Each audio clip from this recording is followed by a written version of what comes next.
Perfect. This time, I'm going to call this meeting to order, the time being 12 o'clock precisely. Welcome to our regular meeting of the City Commission of Rio Grande City, Texas, today being Thursday, August 28th, 2025.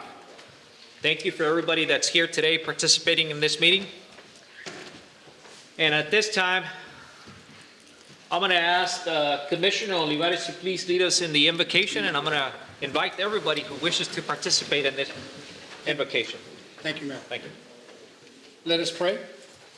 Heavenly Father, we thank you for allowing us to gather here today, and we ask that you guide us as we make the decisions that will affect our city.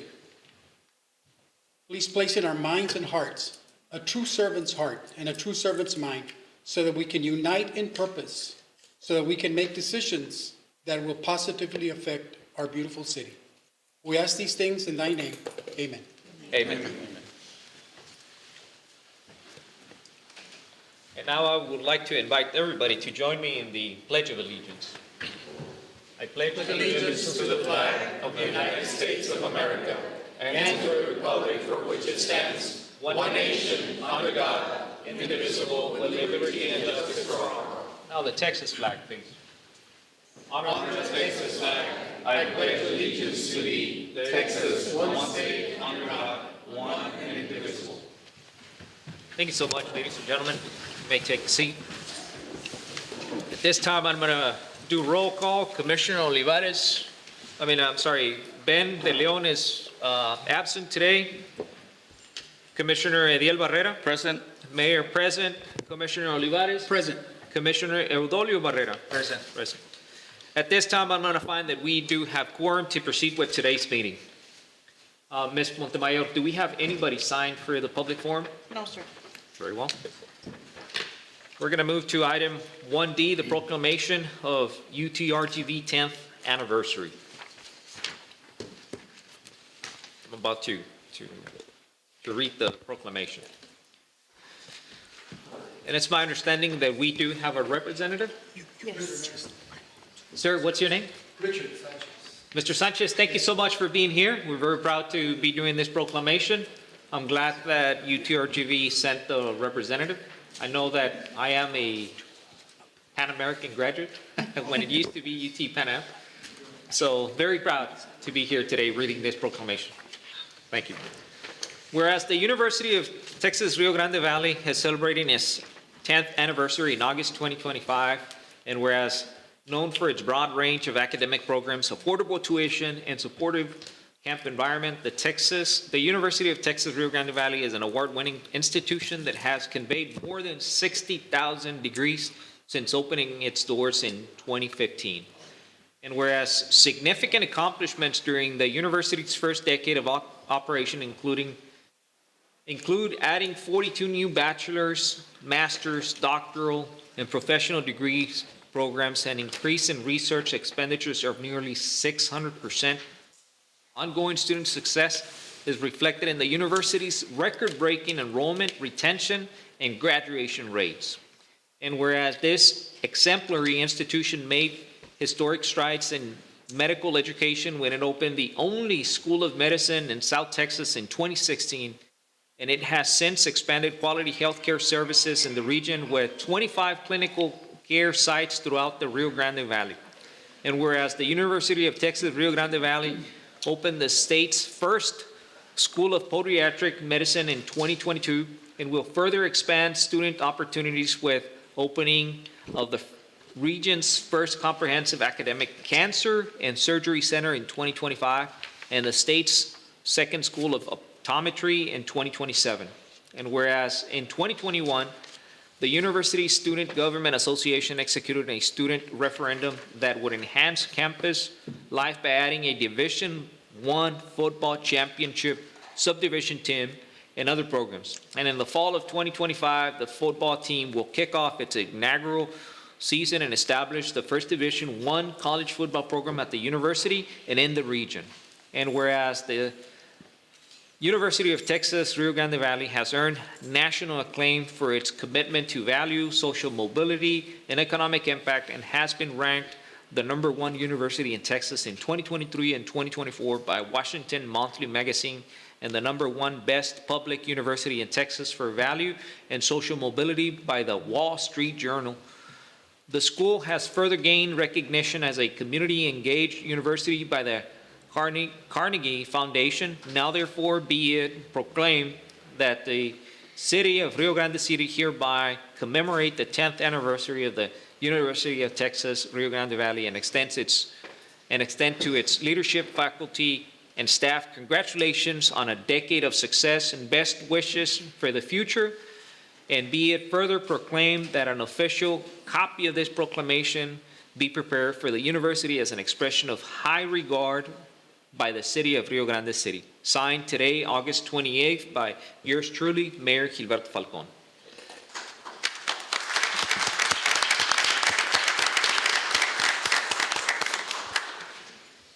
Hi, Mayor. If you'll allow me just a minute or two. Absolutely, yes, sir. Thank you. I want to thank you all appropriately. So, Mayor Falcón and Commission members, good afternoon, and thank you so much for adopting a proclamation recognizing the University of Texas, Rio Grande Valley for our 10-year anniversary. I'm Richard Sanchez, Associate Vice President for Governmental Relations at UTRGV, and it has been our great pleasure to serve our students from across the Rio Grande Valley, including those from Rio Grande City. On behalf of our founding president, Dr. Guy Bailey, and all of us at UTRGV, thank you for your service and support of UTRGV. It's hard to believe it's been 10 years, but it's been quite a 10 years. UTRGV stretches over 120 miles and has locations throughout the entire valley from South Padre Island to here, Rio Grande City. At a time when enrollment is declining at many universities across our nation, we've grown UTRGV to over 34,000 students. We've graduated over 60,000 students. So think about what that means for our students, their families, and for the economy and the workforce. In less than 10 years, we've added over 45 new relevant degree programs at the bachelor, graduate, doctoral, and professional levels. We've opened the RGV's only School of Medicine in 2016 and the state's only School of Podiatric Medicine in 2022. And we just had a soft opening of the Cancer and Surgery Center you mentioned 2 weeks ago. It'll ramp up from there. And in 2027, we'll open the state's only third and the region's only School of Optometry. For many years, we've been proud to operate the Starr County Upper Level Center here in Rio Grande City.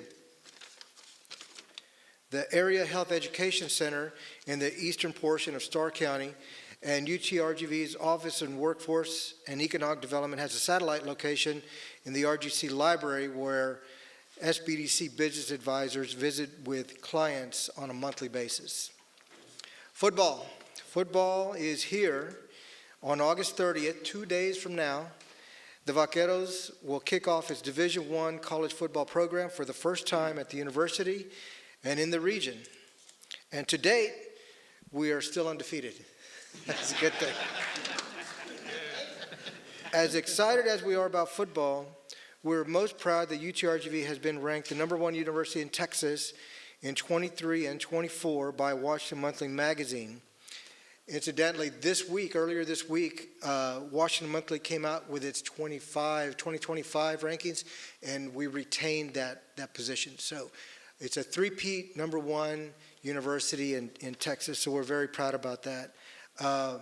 That statistic about value and social mobility by the Wall Street Journal, it tells the communities that when you come to UTRGV and earn your degree, you've just improved your chances for social mobility, right? To get that better job, to get a better paycheck, and to help your family. So we're especially proud of that. And of course, the Community Engaged University by the Carnegie Foundation means that we're out in the community and we're helping our communities because we care. These are great things that are happening around UTRGV, but we know it doesn't happen in a vacuum. We know it doesn't happen without partnerships. So I'm here to say thank you. And we really appreciate the time, the collaborations. So again, thank you for your partnership, your support, and your friendships. Absolutely. So I want to personally say that I am very proud of everything that the university has accomplished. I know I'm a graduate from there, and several of us are that are within this room. And we've been able to witness the growth that it has achieved and the impact that it has had in our community. And one of the things that I would want to encourage the university is to continue working with our city so that there could be more promotion within our city. To this commission, I believe that education is extremely important. We want for you to be involved within our community so that your university can be exposed. I know that you have a location here. If there's anything that we can do to help you promote your campus, let us know. We'll be more than happy to do so.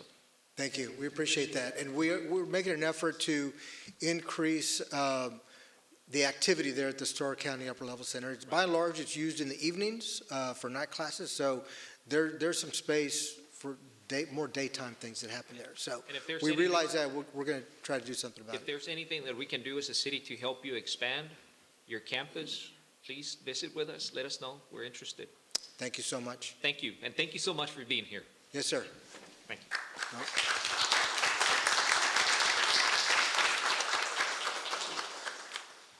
Thank you.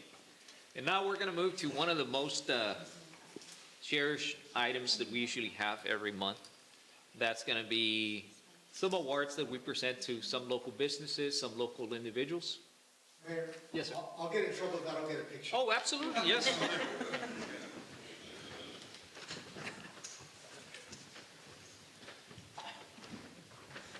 about that. No, don't be sorry so much. Thank you so much.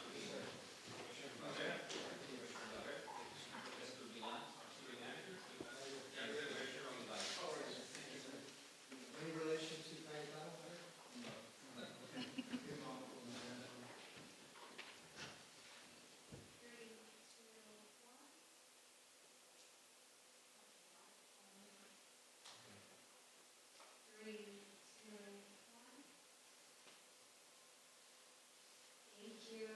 Thank you.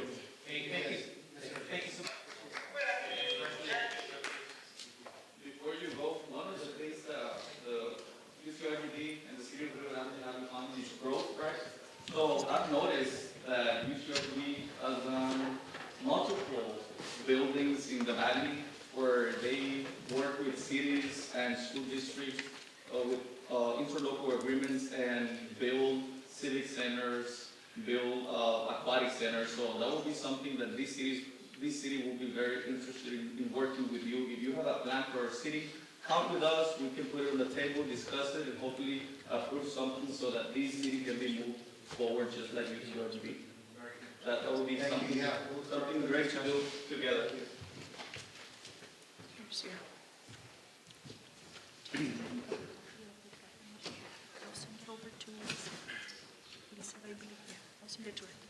Thank you. Have a nice day.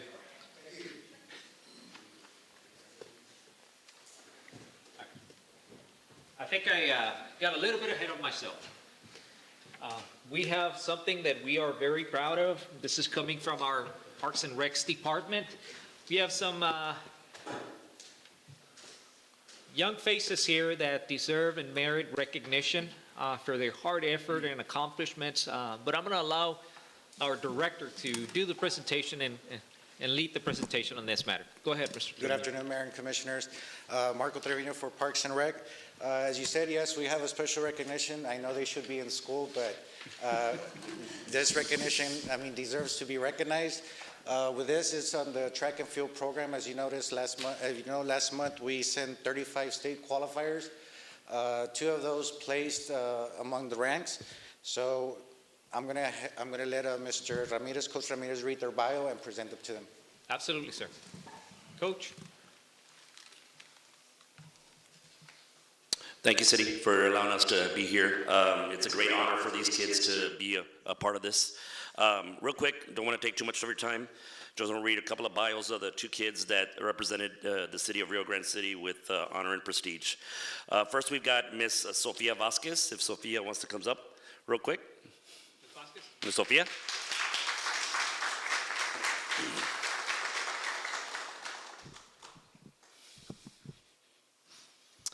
Sofia Vasquez is a talented and all-around athlete participating in cheer, volleyball, softball, and track. Her passion for track and field began at an early age when her grandpa first put a pole vault pole in her hands and encouraged her to jump as high as she could. This year at the Taft Summer Track Competitions, Sofia demonstrated sportsmanship, courage, and humility in all that she did. She participated in the 110 hurdles, the long jump, and the pole vault, setting personal bests in each event and qualifying for state in all 3 events. In the weeks leading up to the competition at Texas A&M University at College Station, Sofia faced a minor setback when she suffered a back injury. Even so, she pushed through, competed, and continued to give her best in every event.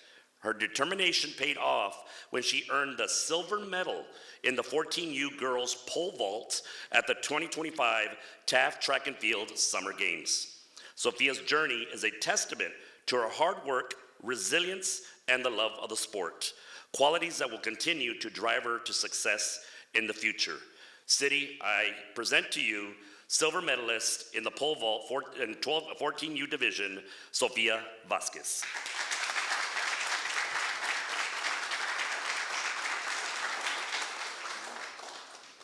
Absolutely.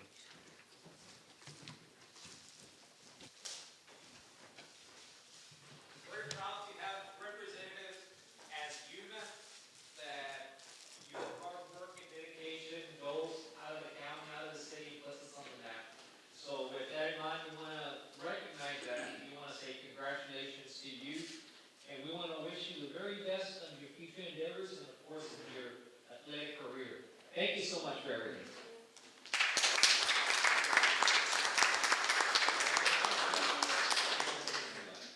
And if you don't mind standing here for a picture.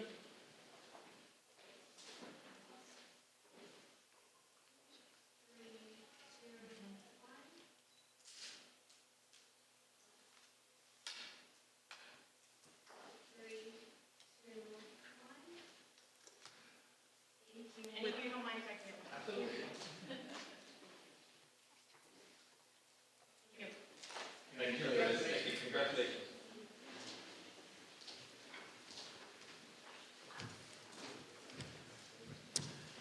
And we also have, excuse me, and we also have another competitor that also medaled there at the state summer games, Mr. Joe J.D. Mijares, an incoming 7th grader at Veterans Middle School in Rio Grande City. He had accomplished the unthinkable. A state record and 3 gold medals are a testament to his heart, dedication, and fearlessness, as well as a testament to his amazing parents, family, and coaches. Mijares, who won a gold medal in every meet this year, adds to his trophy case. The multi-sport athlete, who is an accomplished basketball player as well, also won 2 gold medals at the Taft Region 2 meet. A nearly undefeated summer that saw Mijares win every single race aside from one, culminated in a historic performance that will etch his name into Rio Grande City, Rio Grande Valley, and Texas track and field history. The unstoppable, unbeatable, record breaker, state champion, multiple-time state champion, Rio Grande City's own J.D. Mijares. J.D., if you can come up real quick.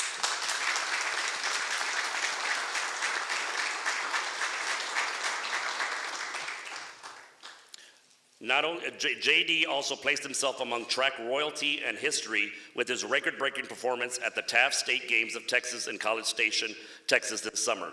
Not 1, not 2, but 3 gold medals were collected by Mijares at Texas A&M University's E.B. Cushing Stadium in the 200, the 400, and the long jump in the 12U division. The highlight, and I mean highlight, if you were there, it was unbelievable. His triple crown was the record-breaking performance in the boys 400, where Mijares took down an 18-year-old record with a time of 55 seconds, .22. I present to you, City, Mr. Joe J.D. Mijares.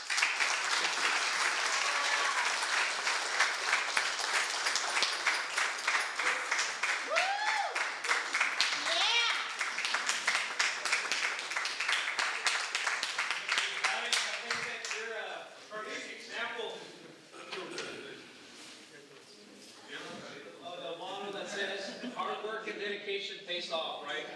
We're very proud of yourself, and not only for yourself, if you were thinking that this is something that was just for yourself, you're wrong.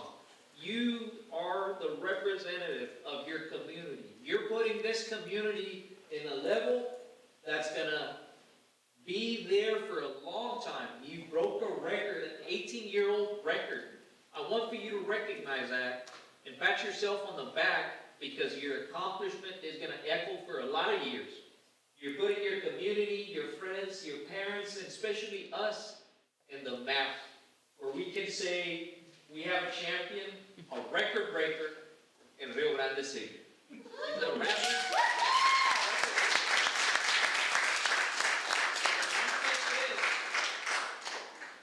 You remember that your name is putting Rio Grande City in the map. You're making a difference. So keep up the good work. Keep up making your parents proud. Keep up making your community proud. Never give up. Thank you.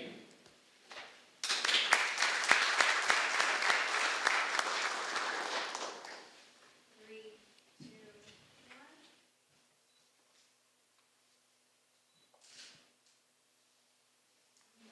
one. Mom, you want to get one? Yeah, finish it. Three, two, one. Thank you. Thank you. I'll put them on. Hi, thank you. And we can Thank you take so both- much, and congratulations, man. We can take both. Yes.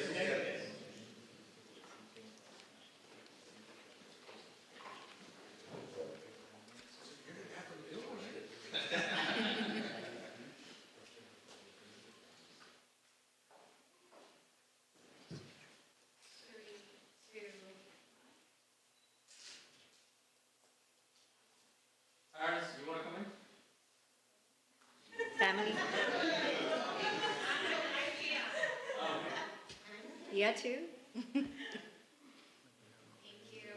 Thank you so much. One more.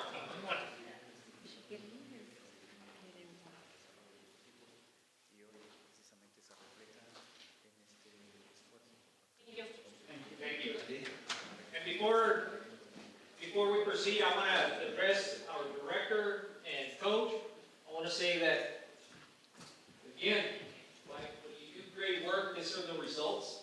When you put in dedication, hard work, and you have a vision of what you're trying to accomplish, these are the results that we end up getting within our community.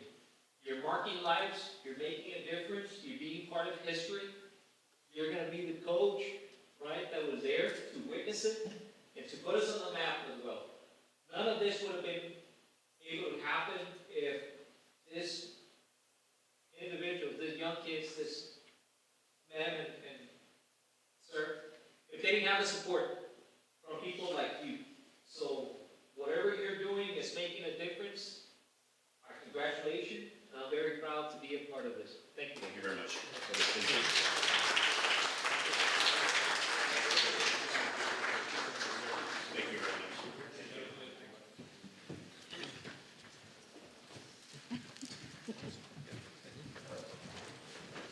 Just one thing, Mr. Mayor, I know you send recognitions to myself and Coach, but this can't be without my two lead coordinators, Eleni Garza and especially Eric Escamilla, that really spearheads the TAF program.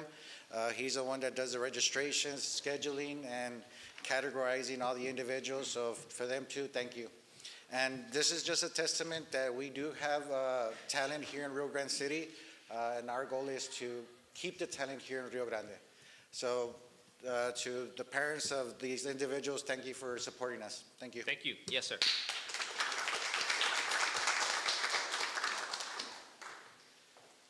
Now going back to item 1E. And as I was saying earlier, we're very proud to have instituted this program where we get to recognize some of our local talent. As Mr. Trevino was saying, this goes to our businesses and also goes to a deserving citizen. But first, we're going to be addressing item 1E, presentation of Business of the Month Award to In Style Beauty Salon.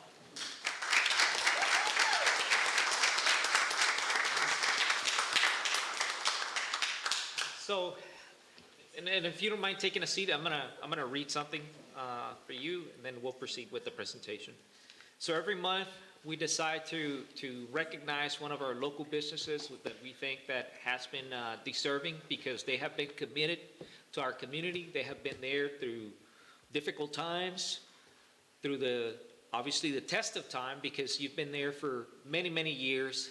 And we believe that all the local talent, all the local businesses, all the commitment that you have to our community should be recognized. So we're very proud to have you here today, to be able to join us for this recognition, and thank you for accepting the recognition. Before I move on, we have a few words that have been submitted to us to highlight some of the things that have been accomplished throughout the years.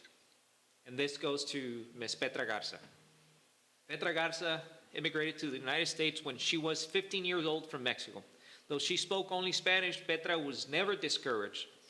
She was encouraged by her parents to succeed in her education. Her mother advised her she should sign up for the cosmetology program at the Rio Grande City High School, as they would likely not be able to afford sending her to college. She took her mother's advice seriously and found that she had both a passion and a natural ability in that particular trade.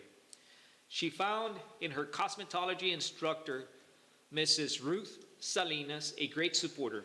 Her hard work and perseverance paid off when she passed her state exam. She graduated high school with her cosmetology license in 1990. She secured a job at a local beauty shop where she met the love of her life, Judge Honorio Garza. Thank you for being here, Judge. Just a few years later, she and Honorio made plans to get married. On September 18, 1993, she opened In Style Beauty Salon. In December of that same year, she and Honorio were married at Immaculate Conception Church. In 1995, she gave birth to the pride and joy, Honorio Garza III. Thank you for being here, sir. Petra continues to be a faithful parishioner of the same church. She had cemented herself as a valuable member of the community. This year, she celebrates, listen to this, 30 years of service as a small business owner. That was very easy to say, 30 years of service, right? It's 32. 30, 32. I stand corrected, 32. It's easy to say 32 years, but I know that Mrs. Garza is going to say that it has been difficult, it has been challenging, but here she is today. Petra has maintained a loyal customer base through all these years. Her passion for service to her community, her family, and her church is unwavering. To this day, she continues to strive for improvement in her craft. So with that in mind, we want to say congratulations, and if you do me the honor of accepting the award that we have prepared for you today. Thank you.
de una vez. Renove los votos. Ms. Rubio?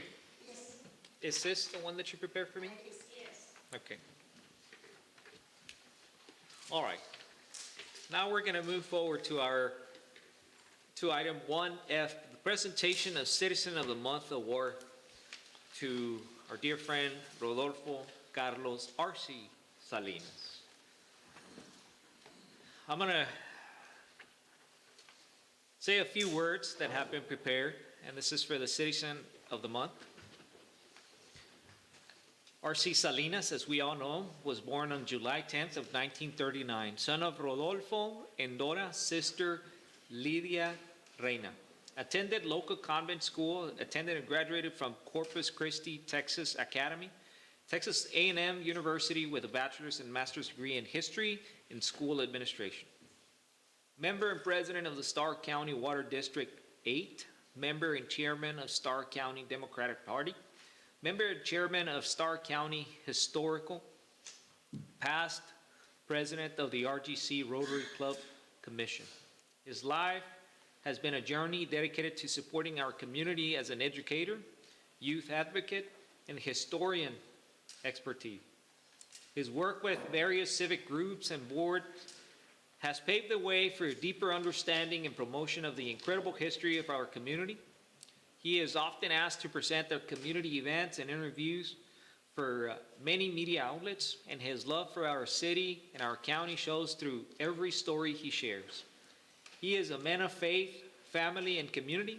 He is joined by his wife, Silvia, and they have two wonderful children, Juan Carlos, Johnny, and Dora Silvia. He is a proud grandfather to Isabella and Alexandra. And the short bio submitted is a short testament to his humble spirit. But I'll be more than glad to hear from Commissioner Barrera. I know that he's going to have a few words to say, and we want to say that we are very proud to have you here, R.C. Salinas. I know that you have been instrumental, and I'm just speaking for myself here. You've been instrumental in leading us and guiding us through the path of our career, especially in our political career as well. You've been there to lead the way. You've been there to bless us. You've been there to offer an encouraging word when we needed it. And you have made an impact in our lives. And I know for a fact that you've made an impact in thousands of lives within this community. And for that reason and many others, that's why we have decided that you are a deserving citizen to be recognized within our commission, within our city, because you have marked the lives of many, many individuals in a very positive way. And I can almost guarantee you that there's a lot of even more lives that you've touched that you have no clue. By simply offering words of encouragement, by simply offering a prayer on their behalf, by setting marriages together that have lasted a long, long time. To us, that was a surprise. We were not aware, but I guess that was Commissioner Olivares that put it together. But we're very proud, Mr. Salinas, to have you here and recognize you as our Citizen of the Month.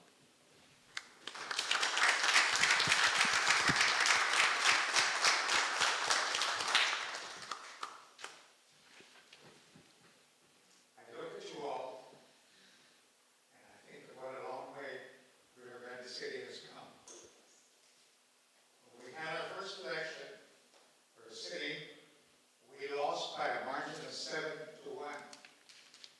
Luann Stites and I looked at each other, now what?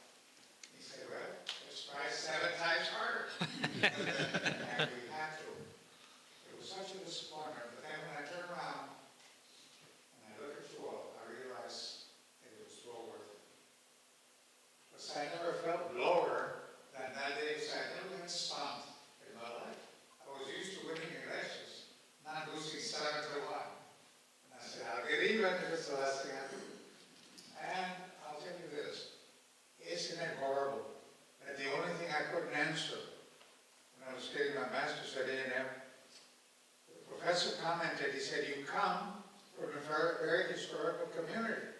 I said, yes, sir, because we were told to say yes, sir, no, sir, I don't know, sir. I said, I don't know, sir. Imagine, he said, you knew everything about President John Adams, but you didn't know who founded Rio Grande City. He said, go to the office, call your dad and tell him it's all over. I called Dad and he stayed with the word congratulations. Who founded Rio Grande City? Who wants to know? That's, I must say that, local history. Wow. And it was terrible. But that got me started. But I thought it was a disaster to be able to handle John Adams and not to be able to handle Rio Grande City. Can you imagine? But that gave me a love for the community. That I owe to Florence J. Scott. That I owe to George Boyle. And that I owe to Rafaelita Treviño, Barrera Treviño from Roma. That I owe to Ramiro Barrera. I have learned to utilize all of Star County. So yes, I fight for Rio. And believe me, anytime you call me, I will be ready for you. But that includes all of Star County. And when they tell me, what's in San Isidro? You'd be surprised, a lot of money. What can you tell me about Roma? I said, Roma was first. Roma's way ahead of the game, as far as history is concerned. So lo que yo les recomiendo a ustedes, excuse me, I need to talk to you all about this. Cuiden lo que tenemos. Cuiden lo que tenemos. Tenemos bastante. Roma trata de ser, bueno, pero tienen todo compacto en un lugar. Nosotros estamos desparramados. So les digo en español, en inglés y en latín se lo tienen. Cuiden lo que tenemos, porque hay tantas cosas que nos están cuidando. Y si es necesario que los pesquen uno por uno. So, I love my community. Thank you so much for being here. It really means a lot to us when we were deciding on the next citizen of the month and several names were on the table. We were like, well, what are we looking for? And this time, like always, we're always looking for somebody that has done and accomplished many things in many areas, like yourself, in the education. I know you were an educator and all the way to principal for 40, or how many years? 40? 54. 54 years, so that's a lot. Miss Petrita, you were 32, now he's 54. That's 22 more years, so you qualify on that category. And then being a family man, you and Miss Silvia have a great relationship with your kids, and all your kids, some of them are lawyers and high rank. Good night, and your father. Yes, of course. She's not even paying attention. So you also qualify on that category. And of course, the one that is the most important, a man of God. And that's what you represent. We all know you're a deacon. And after your time with students and education, you didn't stop. You never stopped learning. And you went way beyond your call of duty. And now you're serving God and touching the lives of many in our community. And that's why, like, you pretty much score like 100 on a rubric to select the Citizen of the Month. So you would have qualified for the Citizen of the Decade without the respect. So it's an honor to have you here. And to the directors and community members here, and to the community watching us online, let me tell you this story because it really happened. And Carlos, like he asked me to call him, but I just can't. I always call him Mr. RC. I just can't call you that. It will be a disrespect for you. Help us a lot when we were just thinking to become a candidate for the city of Rio Grande. So every time I would go to his house, Miss Silvia will open the door, and I'm imagining in my head like, oh, this guy again, what does he want? Well, I was looking for advice. I was looking for guidance and looking for history because he always focus himself on, please, Ediel, do not make history repeat again on the bad side of history. So he encouraged us to look for greatness. He encouraged us to do the right thing and always put the community first. And so for that, your advice was greatly appreciated, was taken into consideration, and look at us now. The ones you supported are the ones who ended up being here, looking for what's best for this community, and for that, we want to thank you. Thank you so much, Mr. Arce, for being here. Now it's time to talk to all of you. We didn't look at tenemos, because we've got plenty. Try to take care of history for Stark County. And Stark County is more than Rio Grande City. Always remember everything that is in there. And where our roots are. Remember we're a bilingual and bicultural community. Therefore, we need to be as proficient as we can be in English and Spanish. And if you think you sound ridiculous, don't worry about it. But just try. We're bilingual, bicultural. We've had more names than any city in the valley. We've had 5, believe it or not. Think of everything that we've got. We've got the boarding, the grotto, and Fort Ringo. Who has that in the valley? There may be 1 or 2.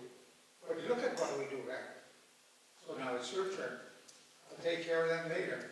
Take care of what we have. Thank you. Thank you, sir. Thank you, sir. Okay?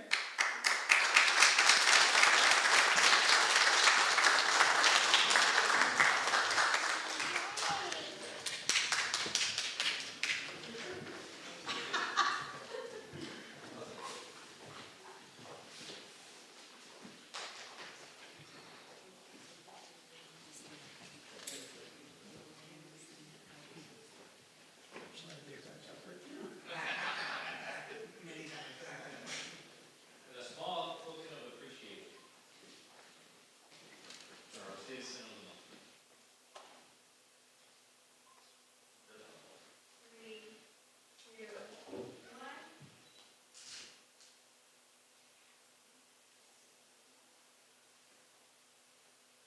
3, 2, 1. Un dato curioso de él, lo voy a decir en español. Siempre que voy a decirle una buena noticia, pienso que me va a felicitar y salgo regañado. 3, 2, 1.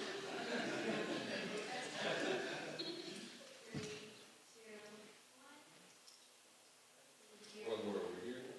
3, 1, 2, and 3. Beautiful. Well, that's me. And I really owe it to her. Yes. 52 años de estar grabando. 3, 2, 1.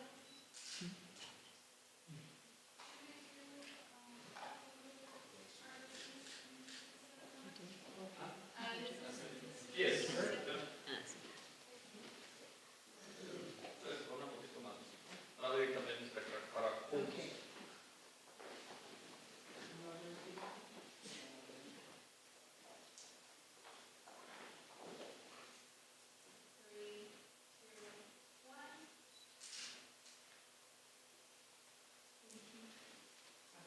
here. Sorry about that. 1, 2, and 3. Beautiful. Thank you.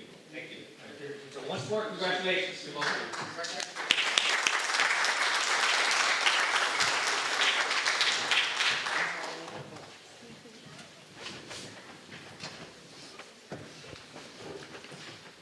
Moving to item number 2, the consent agenda. We have the approval of minutes from previous EDC meetings and meetings, city meetings. Okay. That is. Yeah, okay. We're going to go back to item 1G, the departmental reports.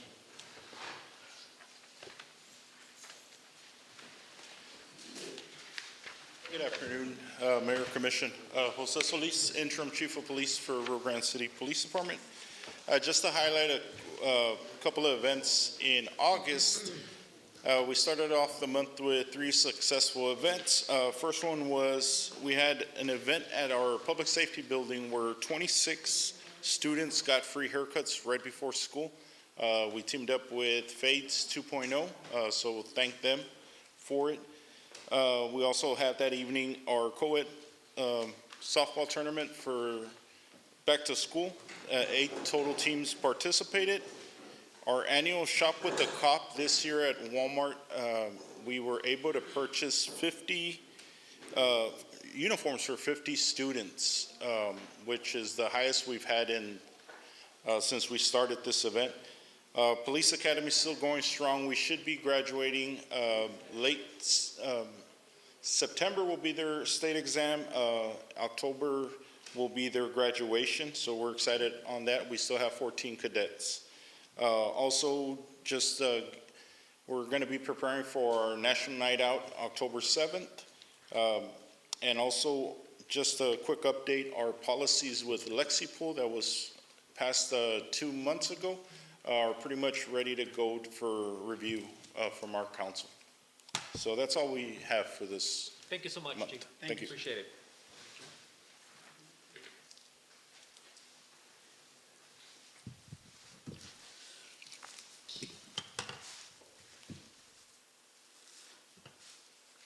Good afternoon, Mayor, Good afternoon. Council. So I'm Eli Gonzalez, Director with the Animal Control Department. I would like to inform the Council and the Mayor, the RGC Animal Control Facility recently underwent an unannounced inspection by the state of Texas. Dr.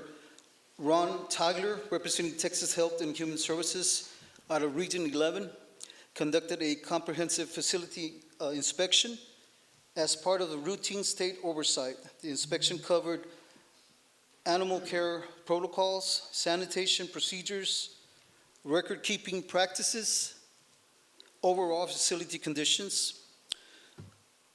We are proud to report that the facility was found to be in full compliance with all applicable state regulations. No deficiencies were noted. We also have implemented a new measure to enhance animal welfare and public safety. All dogs adopted from our kennels are now being microchipped prior to adoption. This helps ensure pets can be easily identified and reunited with their owners, while also encouraging responsible pet ownership. Abandoned dogs continue to be a recurring issue throughout the community. We receive frequent calls from the concerned residents, and we understand the impact this ongoing problem has on our neighborhoods.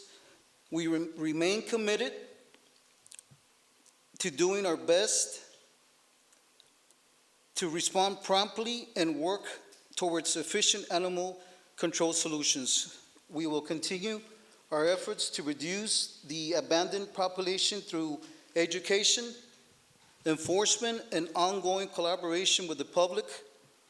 Lastly, I'd like to announce the deadline. The City of Rio Grande City is accepting sealed bids for the Animal Control Building renovation project. The deadline is on Wednesday, September 3rd, 2025 at 11 a.m. We are extremely excited for this project and look forward to the improvements it will bring to our facility and allowing to better serve the community and the animals in our care. With that, any questions? No questions, sir. Thank you so much. Thank you. so much for everything you all are doing. Thank you.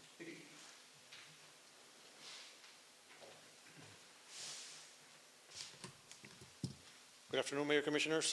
Leo Cantu with the Finance Department, here to submit a brief summary of the Finance Department. Starting off with property taxes, I want to add that we've collected a 99.32% of the tax levy that was for this coming year. Sales taxes have decreased month to month over the last couple of months. This month was 0.54 decrease compared to last year. Things seem to have been slowing down over the past couple of months. We're still seeing a 4% increase compared to last year. but it seems to have reached a peak. Over the last 5 years, the city has acquired 1.2 million increase in sales taxes revenues, but over the last couple of months, it seems to have kind of reached a peak. So hopefully with the opening of Ross and the new upcoming businesses, we can see the spike on that, or I don't know if it's either that or the economy, but again, like I said, we're still at a 4% increase, a little bit below what we budgeted for. We budgeted 5%, so hopefully the last month that's still pending for September will catch us up. As far as revenues and expenditure reports, the city has collected 95.47 of its budgeted revenues, which is well above where we should be right now at 91%. On expenditures, we're at 89.52%, below our 91% where we should be at this point. On the water department, we have seen $608,000 increase in revenues from water and sewer. That's up till July. I just got the numbers from August yesterday, and that's an additional $100,000 or $170,000 more. A lot of those revenues are coming from meters that were replaced, the commercial meters, you all recall, that were losing water and revenues. So that stopped, and the revenues are coming in. $700,000 more in revenues up until August, which is great news. The water loss From September of last year or from from January? October. From October of last year to August of this year. So we got one more month to go. We're above 700,000 in revenues collected compared to last year. The water loss has dropped. I don't know if you recall, we were above 40%, 50%. For the month of May, we're at 9%. June was at 15%, and July was 15%. I know this month the water is consumed at a higher level for the summer month, so that's probably why the higher water loss are in this month. But and that's all I got from finance. You can get with our water department to try to identify Yes. Yeah. that discrepancy between the 9 and the 15%. Yes. That's a I know the big margin. consumption for August was at 79 million. That's well above our average as far as what we record on consumption. No water loss there. So last year's consumption was 62 million. This year's was 17 million more gallons. Yeah. And I guess this is where the departments work together, where you're able to identify the numbers, and once you identify those numbers, obviously convey that information Correct. to Mr. Salinas so that he can identify the physical problem, something that this commission is very aware and wants to keep a close eye on that water loss. Okay. But I know that for a fact that you two are doing a phenomenal job in keeping this water loss at bay. So thank you so much for all the hard work and effort that you guys have done. Very proud of all that you have done in regards to this specific issue. Thank you. Thank you, sir. Anything else? Thank you. Thank you. Thank you, sir. Thank you.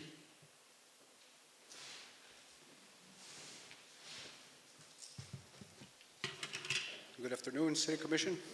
Good afternoon, sir. Jesus Rivas, Captain, Fire Department.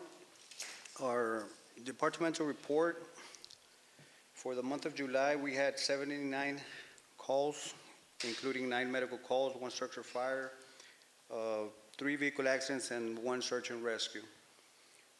We continue to work on our policies, same as the police department. Our staff is doing acknowledgement at this point. Just a little note on that, we went from a 57-page policy manual to 174 policies in our department. We're staying active and social with community outreach, work with PR on an emergency video on siren and fire shelter demonstration that we did. We participated in community events such as Back to School Idea Public School, Family Health Center to contribute, and we distribute informational brochures. Our administration staff conducted 3 plan reviews, 21 fire inspections, and 6 burn permits. And last, and I should have started with this, but 3 of our firefighters recently completed their EMT basic course. So I gladly say that our department has 3 new EMT basics. Oh, wow. Well, And we have congratulations. them- Are they here? We have them here with Hector Escoto, Judith Lozano, and Keandra Salmon. I don't know if you want to come up.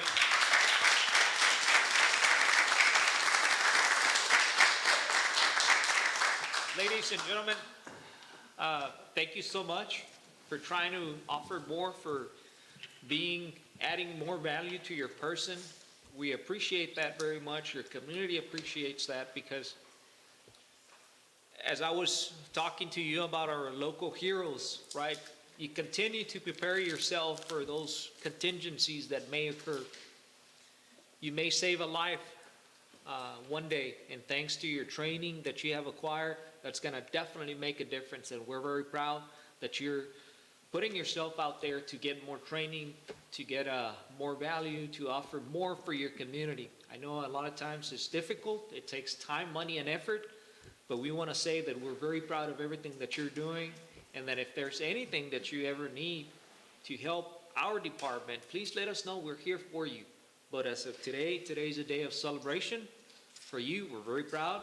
And for once more, congratulations to you. And Captain, before you leave, you're way too serious for your birthday. I want to say...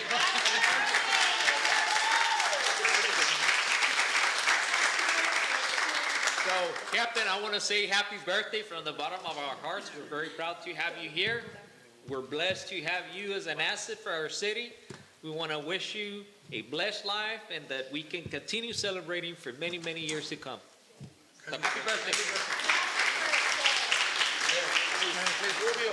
Ms. Rubio, what about 5 seconds of a happy birthday song, please? Ready? 1, 2, 3. Happy birthday to you. Happy birthday to you. Happy birthday to you. Happy birthday to you.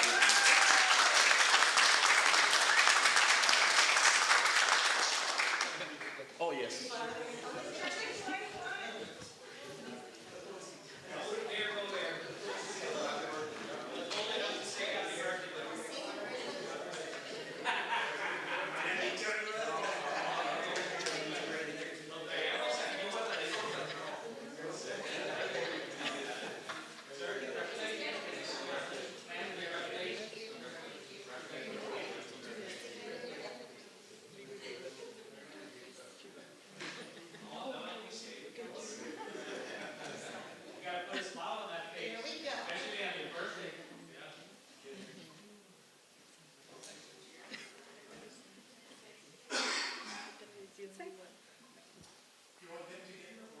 Yes, in the middle?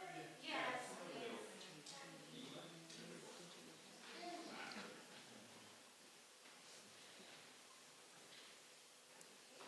Three, two, one.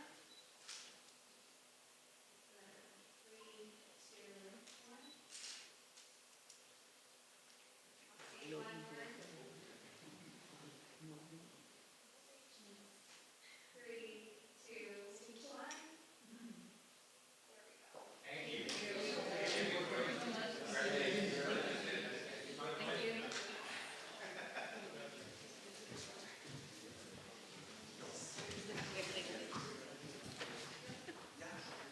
We're getting our steps in. Why are you still serious? Judge? Good afternoon, Mayor, Commission, Good afternoon, sir. Rene Garza, Municipal Court Judge. This afternoon, we have a report for the month of July. We've opened up around 265 new cases, disposed about 278 cases, signed 126 arrest warrants, about 304 warning letters were sent out to the defendants. 60 of those violations were sent to the Omni-based program, and we collected about 22,000 this last month. I believe that's the lowest month that we've had. As Mr. Cantu stated, we don't know, maybe it's the economy, maybe it's the fact that it was July, maybe it's the tariffs, maybe, I don't know, people aren't spending the money on tickets right now. So we're diligently trying to get to them as fast as we can. But I will tell the board this afternoon that Judge Valerie Clark has been magistrating most of those individuals, and she's been working with our office to get some night courts scheduled as well.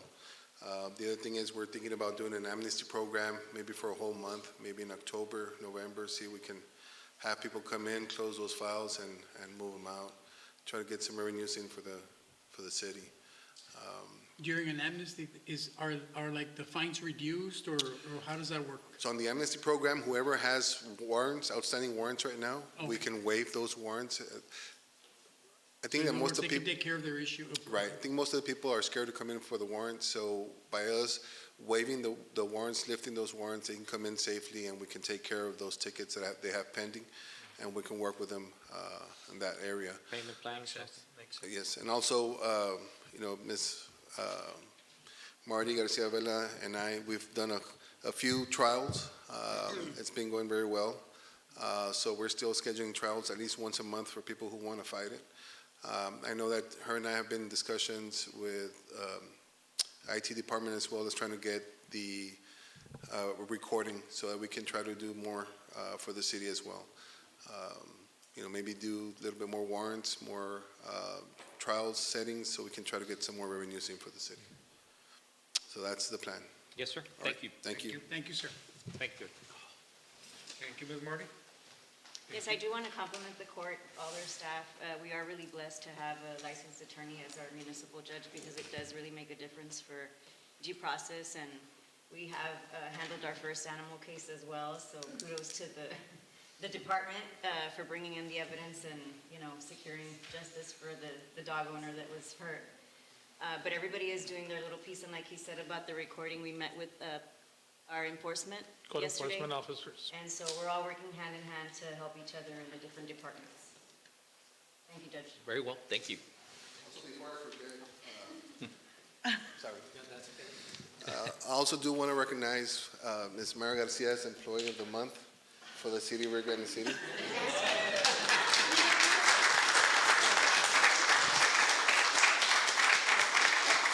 It's a genuine surprise. She had no idea that this is the reason why she was coming in today. I did advise her that she was going to speak, and she couldn't sleep last night, but... So, Mara? Congratulations. I will tell the city that Myra has been very instrumental in helping me and helping the court and helping the city with all the traffic citations and the municipal court. So thank you, Myra, for 17 years. 17 years. Congratulations.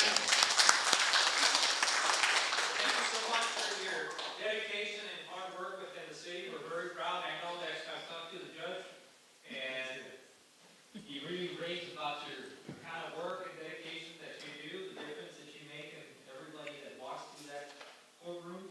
So with that in mind, we want to recognize that. We want to recognize our talent. And we want to present this token of appreciation to our Employee of the Month of August 2025, presented to Myra Garcia.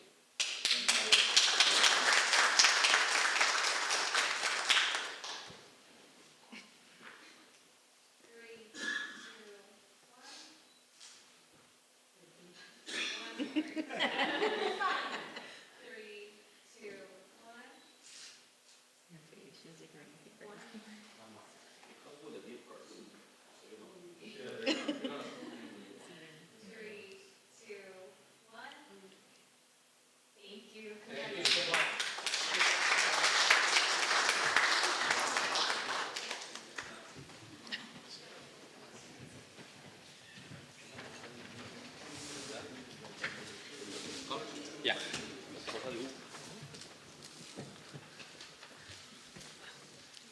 Good afternoon, Mayor, Council. Mr. Barrera, good Hector- afternoon, sir. Hector Barrera with the Public Works Department, Public Works Director. Yes, sir.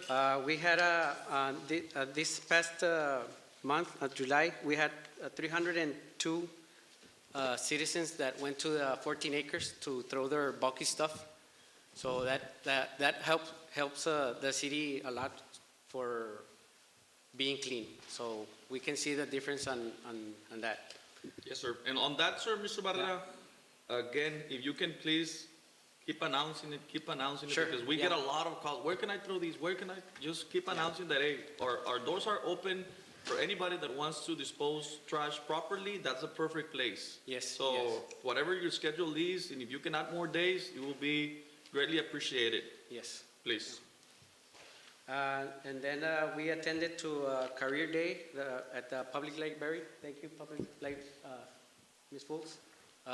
We had a good success on that. We went to help Gruya and Rio Band to clean their practice site for band. We had our brush route is on schedule, so we're gonna start our brush route on the east side, on the west side, from 3167 towards the west side. So Is there a little map that you may have, Mr. Barrera? yes, we That we do can have. publish it to the community? Sure, You know. we'll share it on the website. Thank you. And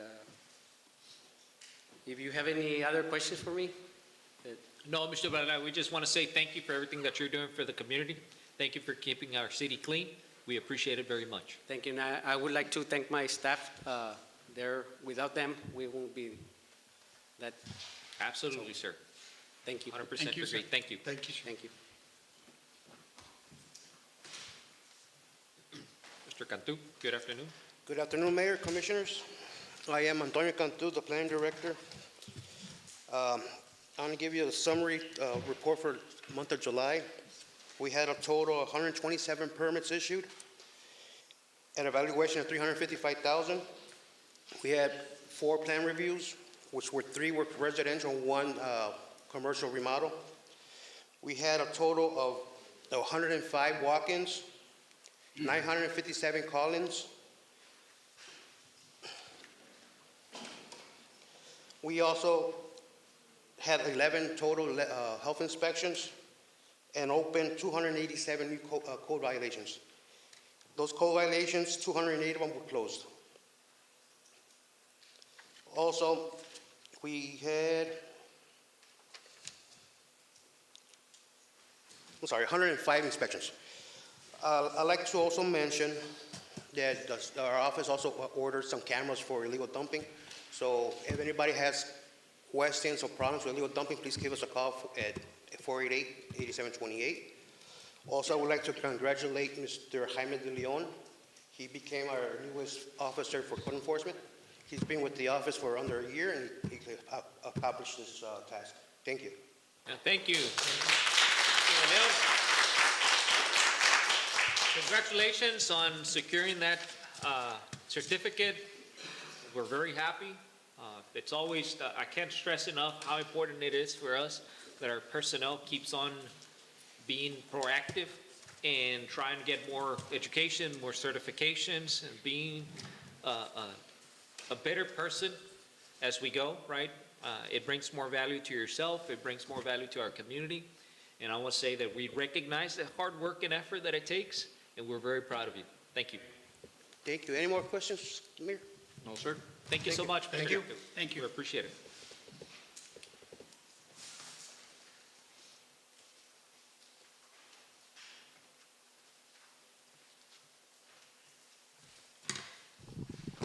Good afternoon, Mayor and Commissioners. Norma Fultz with Rio Grande City Public Library. I'm here to report in the month of, we had a very successful summer programs. In June, we had 2,600 visitors, and in July, we had 2,500 visitors. So we're very excited about that. People are really supporting the library, and so far this year, we've had over 14,000 visitors. And so we're looking forward to, I know it's coming up soon, the new expansion of the library. We've also collected so far to date over 6,000, almost 7,000 in fines and overdues. Public and workforce computer usage was 1,100 so far. In the programs that we had, together, we got 2 grants, one with the American Library Association and Save the Children. We had Thinking Money for Kids, Financial Literacy for Kids. We had 9 programs and over 200 attendees. We ended up that program with the Butterfly Lady, and she had a really great program, and at the very end, the kids had a butterfly release. So each child received an individual little butterfly, so that was really cool. In the adult programs, so far we have chair yoga and financial literacy. We had over the summer also 9 programs and 91 attendees. Our Fun Friday programs, as you know, also included our Meet the City. Thank you again to all the departments that participated. And we had art, RGV Ghostbusters, and some other programs.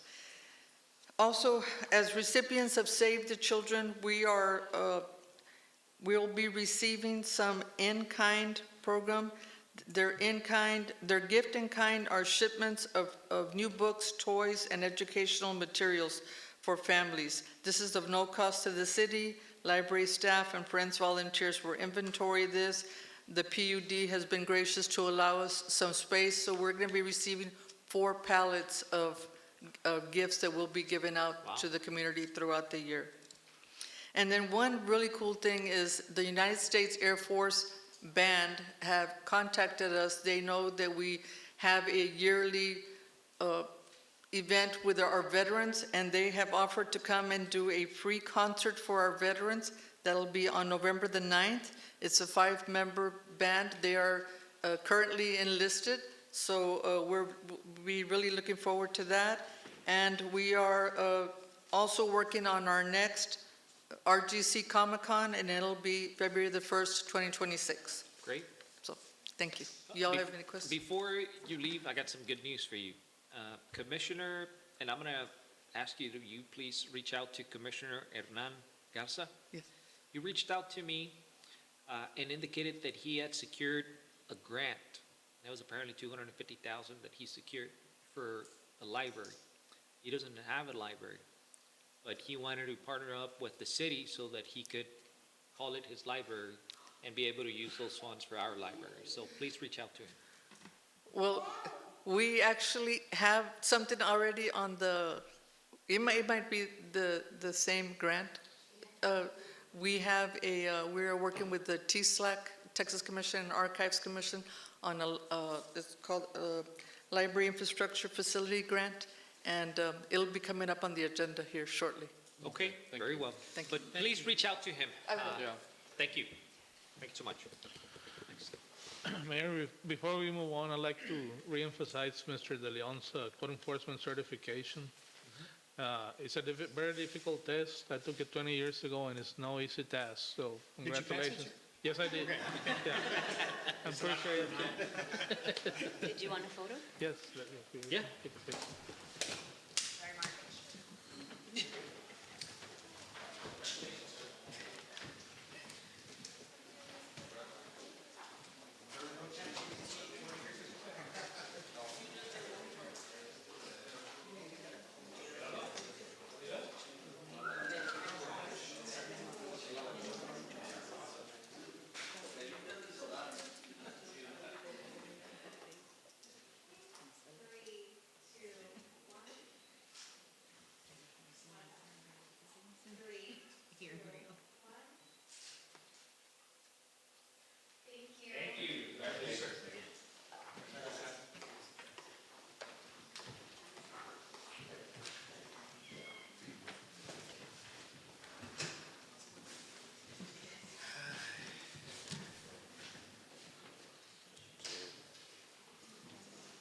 Continue.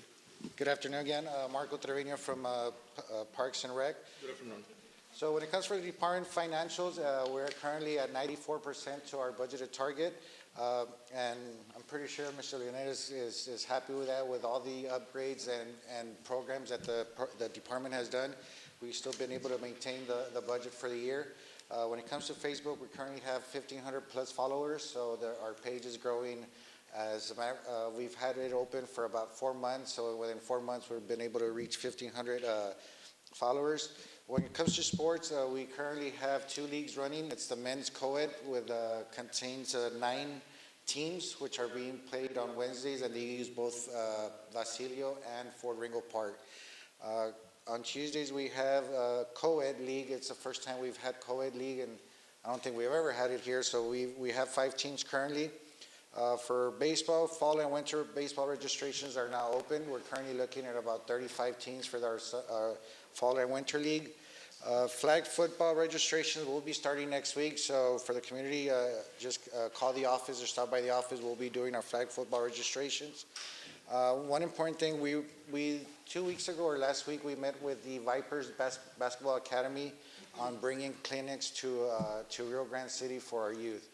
That's in the planning process, so we're talking to the Vipers, so, organize with the school district for the gyms and see when we could come up with that program. Repairs or for Basilio, currently we're looking into repairing some of the sprinkler systems that currently went down.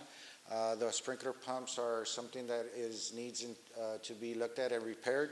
Fort Ringgold, we're fixing and maintaining and repairing the sprinkler system, irrigation system, the baseball fields, the lighting on that. We are currently 90% done with our lighting, but we took some minor setbacks with some of the items that need to be looked at and repaired. Silver Star, the lights are finally on at Silver Star, so if you pass by Hospital Road after 7:30, you'll see that park is well lit for our soccer or anybody that wants to use it at night. And that is about it. Thank you. Hey, Mr. Trevino, for once more, congratulations on those accomplishments that you had on the summer programs. Great news about those lights. I know that the community has talked to me about them, and they're super happy about it. One of the things that I wanted to point out to your attention is that the fence, I don't know if the power company took it out, but we need to replace that fence because it remains open there. On the corner of? Yes. Yes, okay. Yes, that was removed by us because when we were doing the construction of the Yes. lights, they needed to be out. I forgot one thing. My crew, Mr. Adame, the guys, thank you for what they do. I know Public Works, Mr. Medina, he helped with the helping of the baseball fields at Fort Ringgold. But without them, I mean, these parks wouldn't be in the shape that they're at. So I know thank that you it's been a guys. team effort, and I know that Public Works has been assisting, so that's why I want to recognize that and say thank you, to Mr. Barrera, and to the whole team that carries those departments to be what they are. Appreciate you. Yes, sir. Thank you. Trevino, one last thing. Yes, sir. I know, because we already have you're working on the lights for the Fort Ringgold Park. Correct. I know the other park, I mean, it's in great conditions already.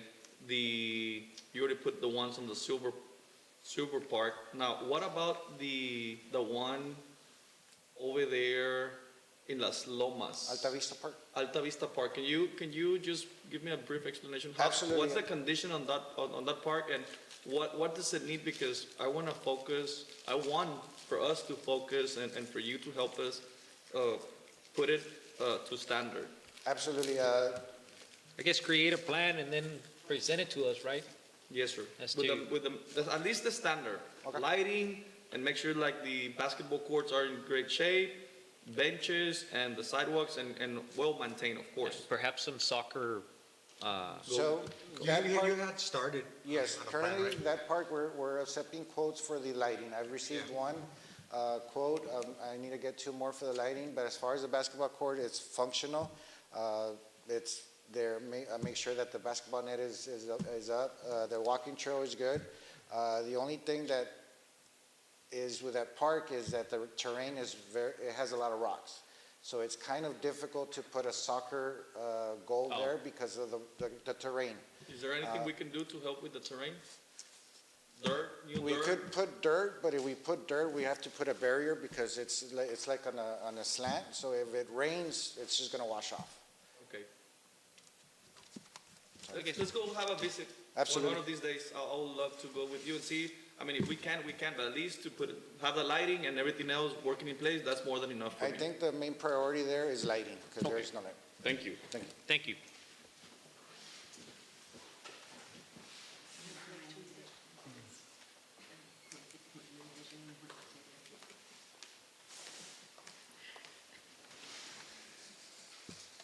Good afternoon, Mayor and Commissioners. I am Melinda Gomez, Rio Grande City EDC Interim Executive Director.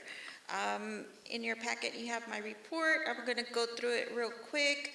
As there's already several items in our packet that I'll be presenting later.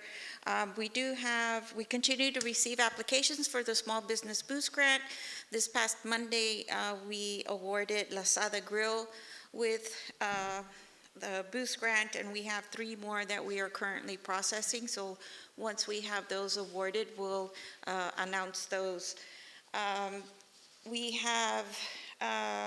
attended this tropical smoothie grand opening that's already open for those of our community that don't know. And we have some great news. I'm pleased to share that Caro's Restaurant has been recognized with the Texas Treasure Business Award by the Texas Historical Commission. The Texas Treasure Business Award was created by the Texas Legislature in 2005 to honor businesses that have provided continuous operation in Texas for 50 years or more. This recognition highlights not only the economic impact of longstanding businesses, but also their contributions to preserving Texas traditions, supporting local communities, and shaping the state's unique identity.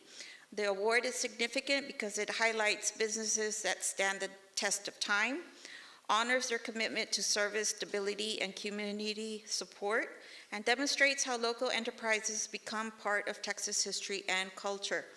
Caro's Restaurant has been a staple of Rio Grande City for decades, serving not just as a dining establishment, but as a gathering place where community and tradition thrive. This recognition places Caro's among a distinguished group of businesses across Texas that embody resilience, service, and heritage.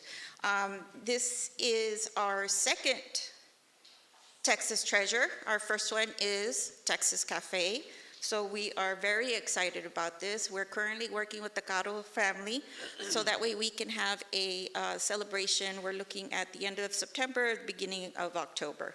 So we're currently coordinating with them. Ms. Yandeli de la Cruz is out this afternoon, so I'll be presenting her report. Go ahead, ma'am. Thank you. She has the Main Street has a tentative date set for the Paint Your Business project.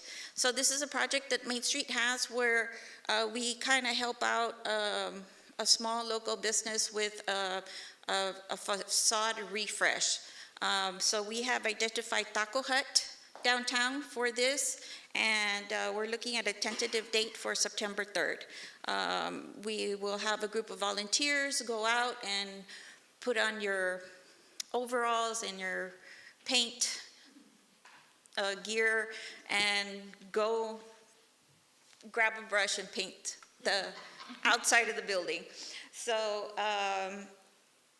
in addition, we are preparing for the upcoming downtown market, Grito en el Kiosco, which will take place September 6th on Saturday, beginning at 6 p.m. This event is in partnership with the Main Street Program, the Kelsey Bass Museum, and the Rio Grande City Public Library to create an incredible celebration for our community. Ms. Kathy will have more information about the event when it's her turn up here. And vendor registration for the market days began last week, and as of today, they have 40 vendors confirmed. Wow. So it's going to be a big event. And that is the conclusion of my report. Thank you so much, ma'am. Before you go, Ms. Melinda. Yes. First of all, I want to congratulate you for the tremendous job you're doing as the interim EDC director for the last month. Your work, it's outstanding, and we can see it on this past meeting that we had. We had a lot of progress. Things that were not working smoothly now are working great. And as the way I saw it, it's that now we have the manuals in place to put businesses into categories to see if they fall under the small, medium, or large. And that way we can incentivize and make our city attractive. For the last time that we tried it, it was like kind of back and forth. And when you took this responsibility, you just put it to work. We got a prospect, we talked to them, we showed them why the city of Rio Grande is the ideal city to start a business. We show them our sales tax, we show them our community, our demographics, and with your help, we were able to secure that business. We were able to approve the business to get an incentive of $65,000, and that business is it's coming very soon. They decided they want to be in Hospital Road, right next to Dollar Tree, over there by the Little Caesars, and we were able together to give them $65,000 as an incentive so that they can come and invest $250,000 that they will be investing on a total new service that our city doesn't have, like to that level. It's well, we already have one, but this is kind of just a little bit different because they also, like, it's very modern, and they also have like a mini market in there. So it's called La Ganadera, and it's a fresh marketplace, but their main source of income, it's their sales of parrilladas already made. So they have a very great reputation in the valley. They have 5 locations in the valley, and they chose to come to Rio Grande, and they wanted that location because of the growth that's happening, because of the amount of houses around the area, the schools, the hospital.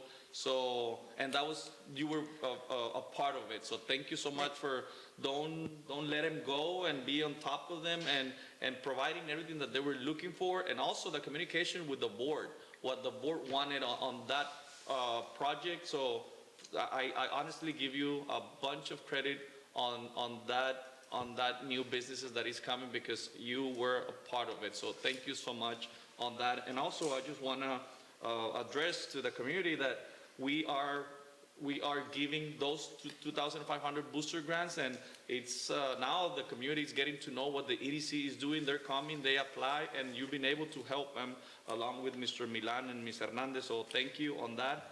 And also, we were in conversations with our board and with yourself about also helping not only small businesses with 2,500 on grants, but also jump to the medium businesses and have some booster grants, but for $5,000. So that's also coming very soon, and you will be responsible also, for that, and getting those applications and selecting the ones who deserve it the most. So thank you so much. So I'm just very proud to be a city commissioner, of course, but also to be a board member and working with you. You're doing a tremendous job. So I just wanted to address, because the community doesn't know like what happens behind the scenes, who's responsible of what, and you taking the lead with your experience, that EDC will go way beyond our expectations. So having everything in place, for me, it's like a well-oiled machine that is already ready to start doing what the EDC is here for, helping and retaining businesses. And by helping, I mean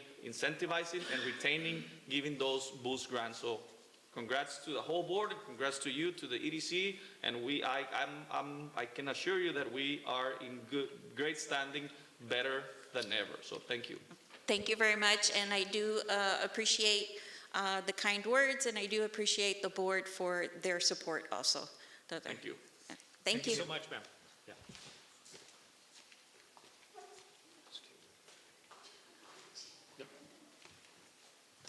Good afternoon, mayors and commission. I'm Ruben Salinas. I'm the Public Utilities Director.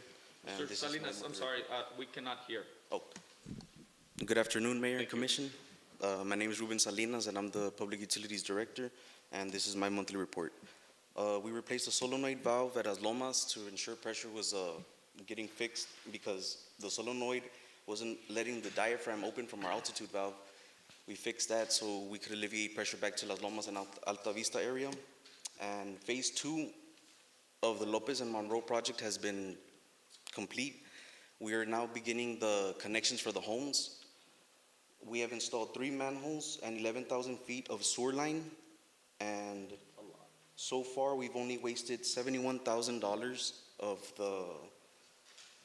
over materials and supplies, and our projected cost is $90,000 with a 8% contingency, compared to the $303,000 that we had received from the bids. So we've saved about $210,000 on that project. We also installed a 2-inch booster pump at the public safety building, so they could have pressure throughout the day. In the mornings, they didn't have pressure. And I just wanted to give thanks to all my departments. They're out in the sun every day in this scorching heat, and they're making things happen. So I just wanted to give them a big thanks. And that's it. That's it for me. Any questions? Yes, I do. hold on, okay? I'm just writing my notes.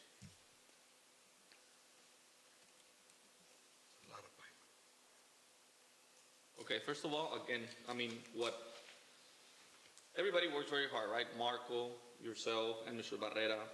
But these, like, Marco, it's like activities. Mr. Barrera is like cleaning things that already happened. But your department, it's crucial. I mean, there's no water, there's chaos in our community, right? So for that, and taking control and taking care with these new ideas and new methods that you are implementing, thank you so much to you and to Mr. Milan and Ms. Hernandez for helping and working together with Leo, also providing the financial support on that and for saving that money. But again, I will never stop stressing what this city has accomplished with those 30 plus connections to houses in old Rio Grande downtown, right, on those Monroe and Lopez. And it's also amazing the amount of money you save. It was, again, budgeted for $330,000. How much? $303,000. $303,000 budget to make that connection that has been waiting for 50 years or 100 years, 200 years, whatever the city has, right? Of course, it's incorporated and then become a city and not. But, I mean, those houses have been there forever. So I'm just going to go with 50 years. 50 years with no connections. And when we found that out, the first thing we did is say, let's do it. And of course, we had the pros and cons because it was going to be so expensive. And when was the city going to recoup that money? And that's where Mr. Milan stepped in and said, hey, we're not here to recoup that money. If it takes us another 50 years to recoup, but we have to make those connections. So again, that's a huge success to your department. And that's a lot of savings that we can use that money that you had allocated already to that project to continue with the other 2-3 streets that we have to help with those connections. So again, for me, this is huge. Now those residents will have their connections. Have you talked to the residents? Have they stopped with you? Yes, what have they they're very told you? happy. And before we even started doing the house connections, they were asking me if they could connect already. I'm like, whoa, hold on, like I need to do my part first before you can connect. What's the word on the street over there? Like, finally, what do they say? Yes, everybody is very happy. Finally, they can have sewer services after 50 years, like we say. Well, this is the perfect example of what this commission is about. We listen, we take action, and if it's doable, we'll do it right away. And if it's not doable, we'll look for the tools necessary in order to fulfill those needs. At least, like I said it before, the basic needs need to be fulfilled to our residents. So again, for me, this is huge. So I'm very happy for what's happening and for everything that we are doing to help the community. Thank you. Thank you very much. Thank you, sir. Thank you. Thank you so much, Mr. Salinas. Good afternoon, Mayor, Commission. Valerie Garza, Personnel Director for the city. In your packet, you do have my report, and just going through it roughly, I also attended the Meet Your City Fun Friday with the library and got a chance to promote the mechanic position that was open at that time. Keep in mind that this report is for July. Also, I drafted an employee survey, and it has been distributed to the police department and the fire department. And this is just to gather feedback to be able to see or motivate the employees a little more. We are going to continue with this survey for the rest of the departments, but we just started with PD and fire. We've been working diligently with Valley Risk. They are our agent of record or for coming for this coming year, the 2025, 2026 and on. For our August report, I will report that we have been able to get new insurance and life insurance for city employees. And I would like to just put out there that we have new hires for the water department. We have 2 CDL crewmen, and they're not able to be here because they're out working. We have, but I will mention their names: Eberto Guerra and Reyes Ramon Garza. Those are the new CDL crewmen, and 1 water plant operator apprentice, Joseli Guerra.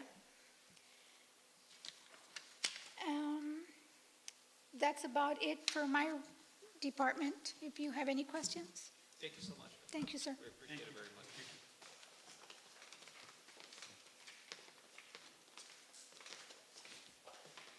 Good afternoon, Mayor and Commission. My name is Kathy Rubio, and I work with the Kelsey Bass Museum. Well, first of all, I have a little bit to mention about first just being a city employee. I have helped out for some reason, I'm emceeing a lot. I was at 30 years of Rio PD, and then I helped out my buddy, my neighbor Marco, at his sports banquet, his track and field sports awards ceremony, as a museum staff, which is really just me, because I am that's it. I have done a few interviews lately. About 2 weeks ago, I did an interview with, his name was Daniel Oyoko, and he has a video series, and I am TikTok viral, apparently.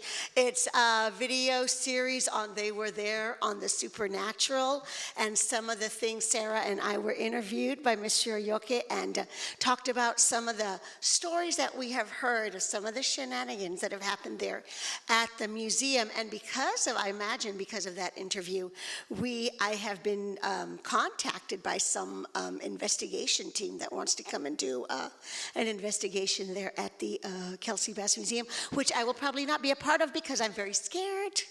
I keep the holy water in my office, and that's not something I want to deal with. But moving on. The museum is now having what I call a little nip and tuck or facelift. We have had the interior of the museum. We have a fresh coat of paint, and we are moving. Some of the exhibits are the same. They tell the story of our community. It's just now a more cohesive story.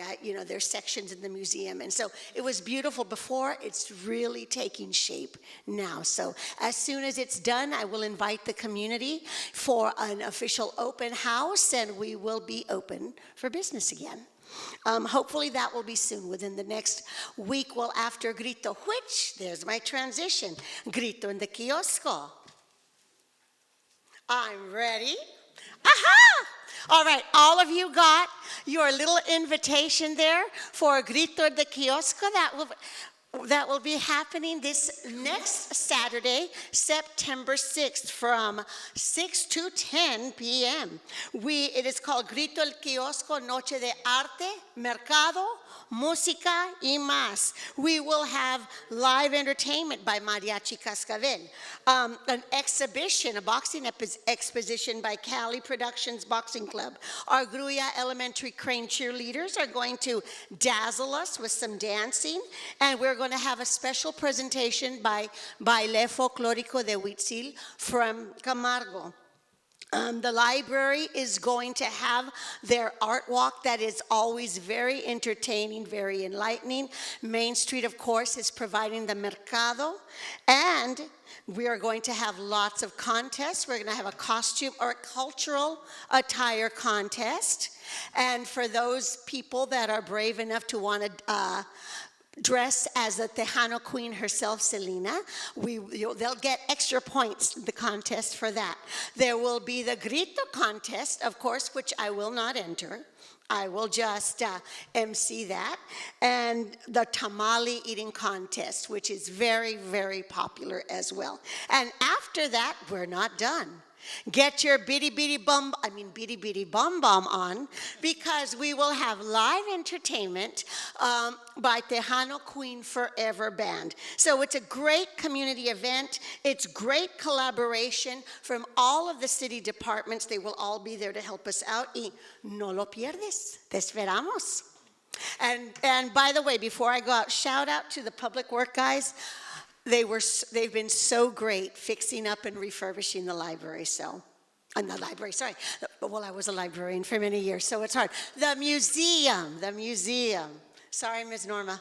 Okay, and I am done. Do you have any questions for me? Thank you, I have a question. Go ahead. We're celebrating the Grito, right? Yes, Which is Grito. Mexican Independence Day, Mhm. right? Because I was not able to go last year, so I'm asking the mayor, hey, did you say Viva Mexico or? They can say Viva Mexico, or they can do the one of those. Like the mayor, he's gonna address it hey, we're celebrating Mexican Independence Absolutely. Day. Viva Mexico. It's part of our culture, yes. Because I've seen it on television. Yes, of I've course. been in my hometown where I grew up in Miguel Alemán. Okay. So they would Viva, and they call several names, right? Okay. Viva, mi deidad algo. Is that the same tradition here or no? No, actually here it's just been doing the gritos, but that's certainly welcome. Why But not? the grito just hi. Yeah, like a mariachi grito. Okay. So we'll have the mayor. But hey, we're all welcome and you all get a shot. I'll give you all the mic. Yeah. Are we good? These are edible, right? Yeah. These are edible, yes, they're edible. Okay. Thank you very much. Thank you. Thank you. Thank you so much. Thank you.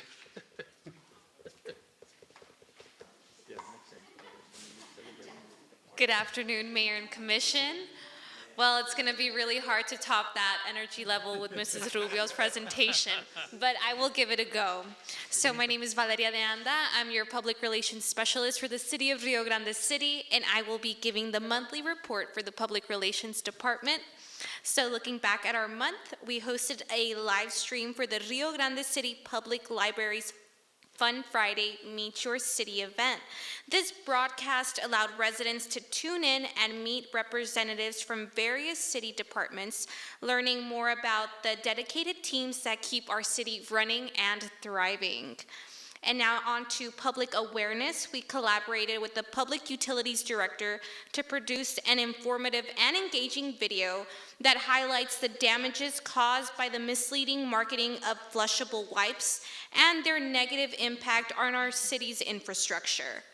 We also partnered with the Public Works Director to create an educational video outlining the brush and bulky items pickup schedule, including clear guidelines on acceptable and non-acceptable materials. We also attended the Adopt, Don't Shop adoption event organized by the Rio Grande City Animal Control in partnership with Tractor Supply and our local Girl Scout troops. We also participated in the Back to School free haircuts event hosted by the Rio Grande City Police Department in collaboration with Fade's Barber Studio 2, helping to prepare students for the upcoming school year. And we've continued our ongoing communication efforts by delivering timely updates on community news through our ongoing segment, The Real Review, ensuring residents stay informed and engaged. And on to our upcoming month, we're focusing on promotional efforts for the Grito, as well as partnering and collaborating and staying in tune with our Parks and Rec Department for the new programs and incentives that we're going to be bringing very soon, that they will be bringing very soon.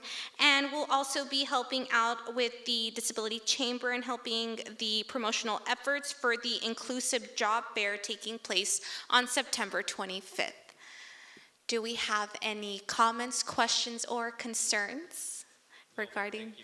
Okay, thank you very much, and we appreciate it, and have a great day. Thank you. Does that conclude the reports? Before we move on, I want to say, I want to address Ms. Brown, and I didn't get the opportunity when you were in the podium, but I wanted to say thank you for everything that you have done. I know that there was a transition from one health insurance company to a different one, and it's my understanding that it was very smooth, that it was successful, there were no hiccups. So for that, I wanted to say thank you. I know that you were instrumental in making that change, and I wanted to personally say thank you for all the work that you did, for taking care of every single employee, because it was a long process, that it was meticulous, and you did a phenomenal job. So thank you so much, man. Yes, ma'am. Mayor, adding to that, Yes. don't forget the main part, Which one? $100,000 in Oh, savings. yes, absolutely, yeah. Yeah. How much? $200,000 for this year? Okay, so again, just if you want to say it. Yep, absolutely. So- Adding to that, also, we ended up saving $200,000 to our funds and that we can spend them wisely on something else. So great job choosing wisely, working together with those vendors, and just making it happen. And I think we're gonna get even a better health insurance, right? With more better services. benefits. Well, There's better it was a win-win-win-win-win everywhere. Plus $200,000. So if you add, Mr. Lionel, just putting just simple math together, well, we're calculating $800,000 more a year in water, plus these $200,000. That's already $1 million that we save just by doing things right and for the good reasons. Yes. That was great. Thank you. Thank you. Yeah, go ahead. So moving forward to the consent agenda, and thank you to all the directors for being here, for being attentive, and for keeping us informed. Thank you. Going to the consent agenda, and it's going to be for the approval of minutes from previous meetings. There's going to be, we have items A, B, C, and D. And if none of the commissioners have questions about this, I suggest that we do them all together. Yes. In one single motion. Mayor, I move that we approve items 2A, B, C, and D. I second the motion. Any questions or concerns about these items? All of those in favor, say aye. Aye. Aye. Motion carries. Stands approved. Moving to item number 3A.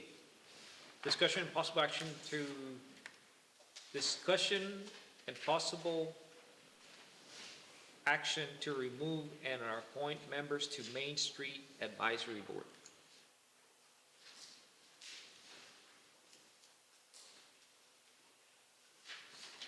Thank you. Thank you very much. Can you do the rest of the presentation, Matt, if you don't mind? Yes, I'll go ahead and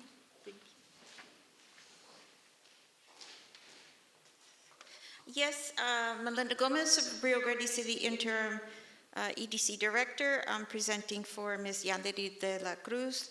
I have given you a memorandum for the recommendation of 2 individuals to serve on the Main Street Advisory Board. They currently have 5 board members, and these 2 recommendations will give the board their full 7 that they require. And is Ms. Solis the attorney? Yes. Yes. Oh, okay, good, good. And Ms. Carolina Peña, she's owner of the Finca Acaudalada Oh, yes. event. Yeah, so. Very well, okay. So there's no removal as stated, and it's just addition, right? As Addition, kind of- yes. Okay. Mayor, if there's no objection, I'd like to move that we approve the recommendation of Carolina Peña and Judy Solis to the Main Street Board. Second, Commissioner? I second.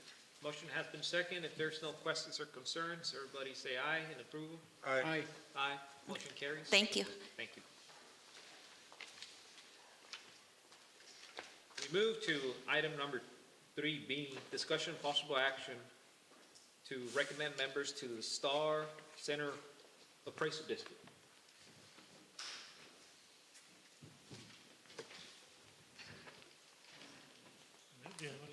Does anybody have further presentation about this item? I can give you information, Mayor. Absolutely.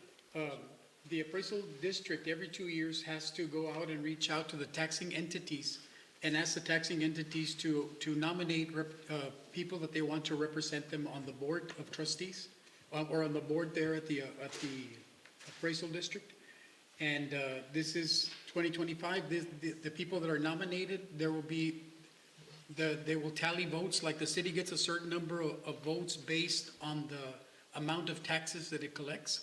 So the highest taxing entities are the county and the school district from Rio Grande. Then it's a Roma school district, and then I think that we're right there close by after that. And Yes. This commission I've had the honor of representing, being nominated by this commission for the last 2 times, and so has Mr. Encarnacion Sainz. Okay, so the two individuals that are going to be recommended are going to be Mr. Rogelio Olivares Jr. and Encarnacion Sainz III. Is that correct? Yes. Okay, very well. Do we have a motion to make this recommendation? I move to approve item 3B as presented. Very well. Second? I second. Motion has been second. All of those in favor say aye. Aye. Aye. Motion carries. Let the record reflect that I abstained. Very well. We have 3 votes, so the motion is going to carry. Myself, Mayor, Commissioner Ediel Barrera, and Commissioner Eudolio Barrera. Thank you. We're going to move to item 4A. Discussion possible action to approve the second reading of ordinance number 2025-05, an ordinance amending the Code of Ordinances of the City of Rio Grande City, said code is hereby amended by changing the speed limits, providing for an effective date, providing for publication, providing for severability, and obtaining other provisions related to the subject matter. Mayor, this is the ordinance modifying the speed limits all the way to Alvarez Road. I think it's past that area, but reducing the speed by 10 miles. So in other words, where you have a speed limit at 60, it's going to go 50. Where you have 40, by the Charco Blanco Street area, it's going to be 30 miles an hour. It's just reducing the speed in that area. And is this as a result of a recommendation from TxDOT? That is correct. The Texas Department of Transportation is waiting for approval so they can continue with the signage and all their duties they have to do. It is up to their discretion, but we still have to have a resolution in the city. Very well, sir. Okay. Well, I move to approve 4A. Go ahead and lower the speed limit. Second. Motion has been second. All of those in favor say aye. Aye. Aye. Aye. Motion carries. 4B, discussion possible action to approve the second readings of ordinance 2025-06, an ordinance regulating open burn of brush and yard waste. Mr. Milan, who's presenting? Mr. Rivas? Captain? Should I say birthday boy? Birthday boy. For this ordinance, number 2025-06, for our brush burning operations as recommended by TCEQ, and is showing the reviewing conditions mandated by them, including burn frequency and what materials are good to burn. We're working hand in hand with Public Works on this matter. Mr. Milan, is this ordinance being recommended? Yes, by administration? Yes, Mayor. I move that we approve, if there's no discussion, Mayor, item 4B as presented. And forego the reading. Forego the reading of the ordinance.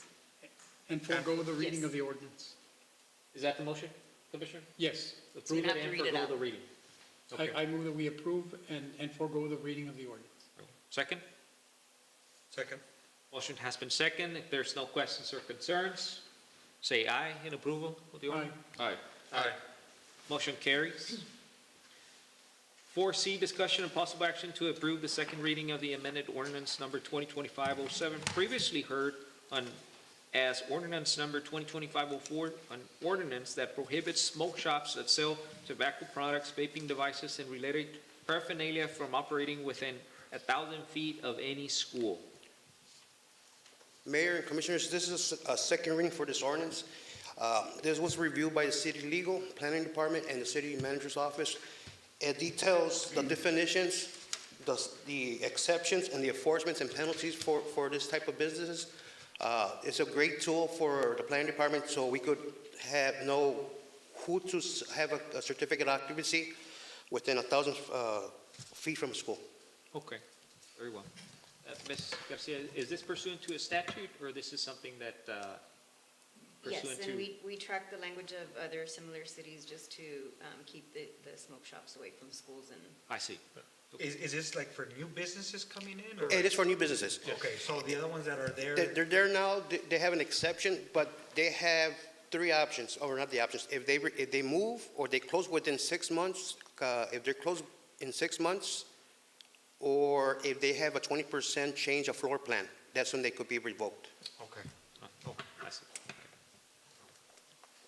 So right now, do we have any of these type of shops close to a Yes, we school? do, sir. Yes, we do. We have, right now, should be having about 6 within the 1,000 feet from the school zone. That's including the visible ones, they say, vape shops, and also, we have to include the dollar stores or drive-throughs and so on. There's about 6 of them right now. Okay. Oh, I see. Okay. Very well. And those are going to be kind of grandfathered? There should be, they're grandfathered in unless they close shop or, Right. or, yeah. Or they change their? For place. sale Right. or- Okay, very well. Isn't there some change coming from the state with that? With those smoke with shops? With these smoke shops? Yeah, and we track some of that language that's going to go into effect September 1st. Okay. So you're recommending approval of this? Yes. Or go the reading again. Motion? I move that we approve item 4C and forego the reading. Second? A second. Motion has been second. If there's no discussion, all those in favor say aye. Aye. Aye. Thank you. Motion carries. Thank you. 4D, discussion and possible action to approve the first reading of ordinance number 2025-08, an ordinance establishing filming guidelines for the city of Rio Grande City, Texas.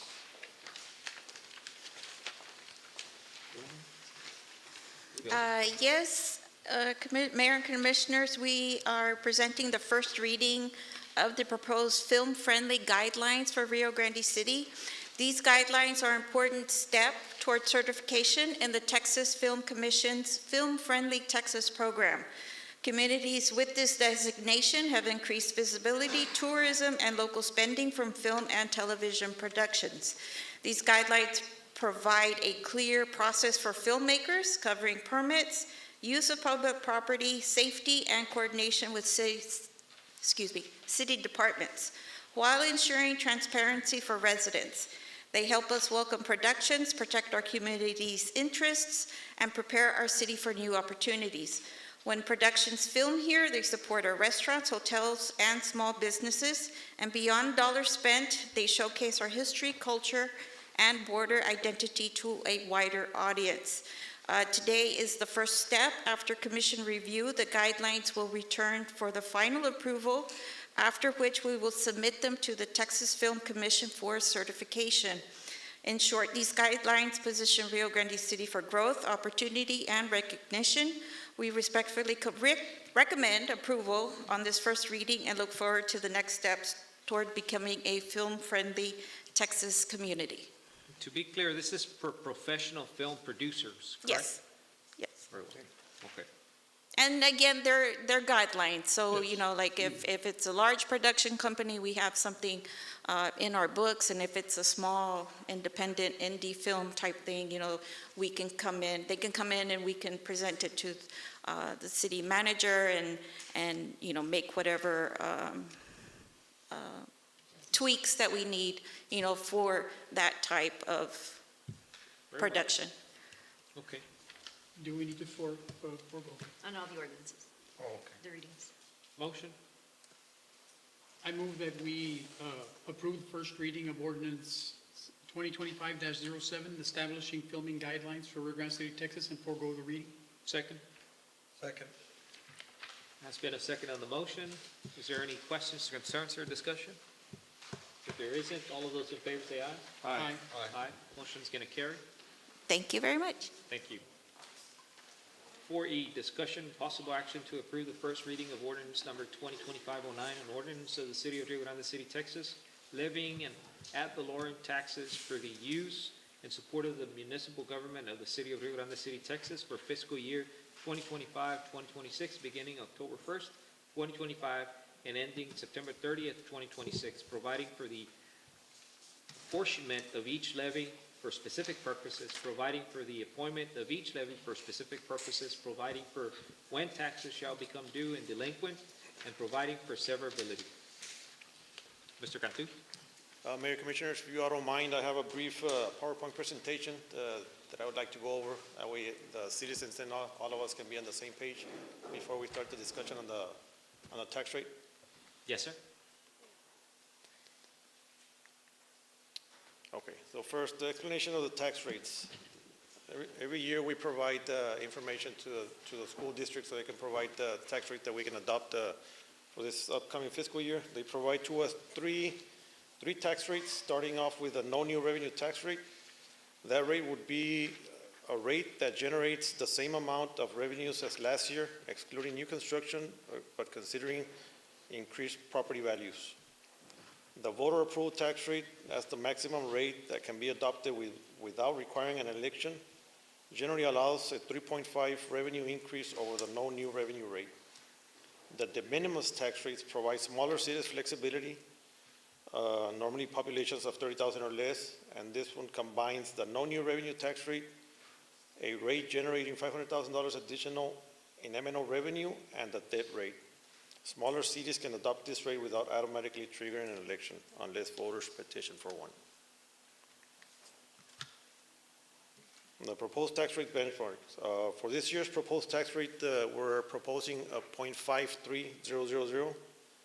The no new revenue tax rate would be 0.481273. The voter approval tax rate would be 5.507367. And the de minimis tax rate is 0.536435. Last year's adopted tax rate was 0.521090.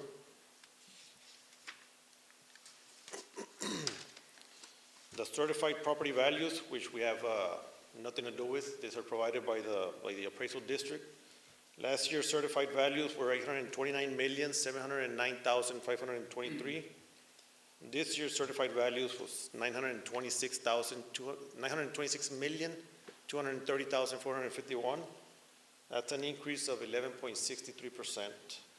The average homestead value here in Rio Grande City is $123,275.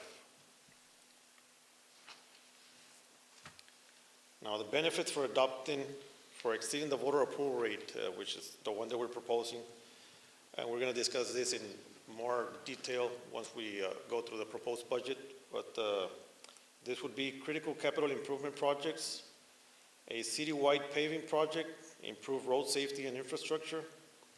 There's for food pantry project to support community nutrition and welfare, to adopt a new pay scale benefiting over 100 employees, over 100 city employees, construct and staff a new fire substation on the west side of the city, add personnel for key departments, establish and staff a new animal control department, and to purchase park land for community use. And all this we'll discuss in more detail when we go over the budget. Just recently on Tuesday, there was an SB 10 that was passed by the House. It's a House bill that's it will impact the voter approval rate starting next year. If implemented this year, I contacted the school district and asked them what the effect would have been this year. If it would have taken place this year, our voter approval rate would have gone down by 1 cent.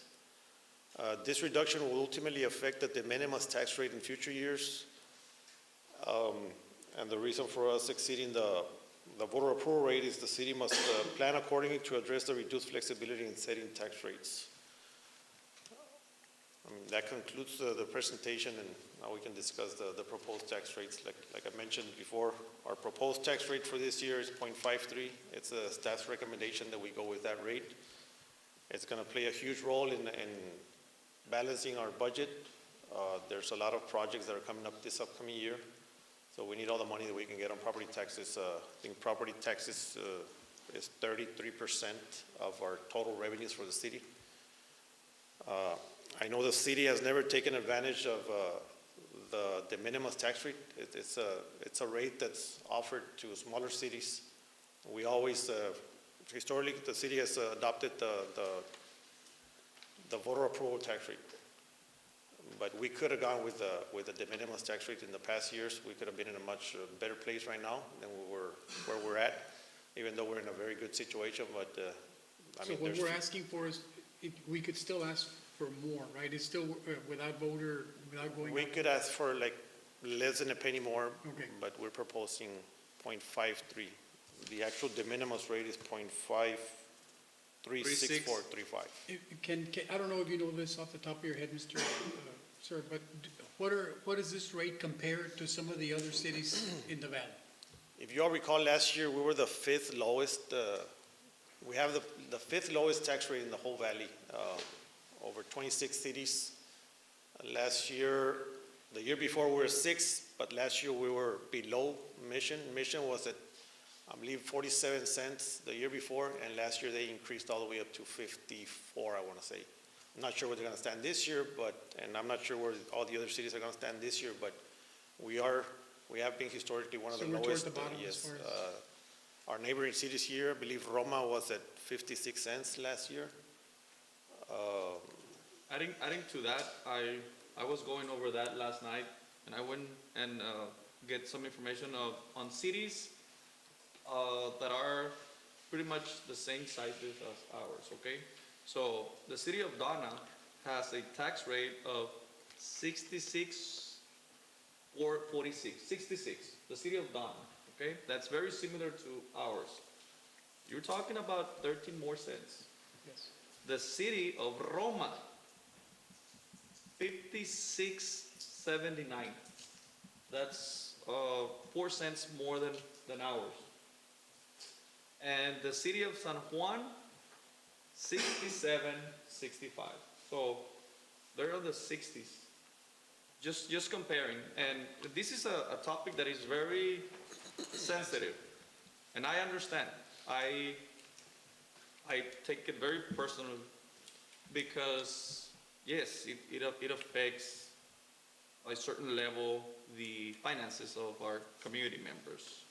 But also, we, as an elected official and as a leader in this community, we're here to take hard decisions. And I'm just going to give an example so that the community can understand the reasons behind all these. And yeah, we're not talking here moving 3, 4, 5, 6, 7 cents. No, it's nothing. But I just want to put it out there so that also they can understand.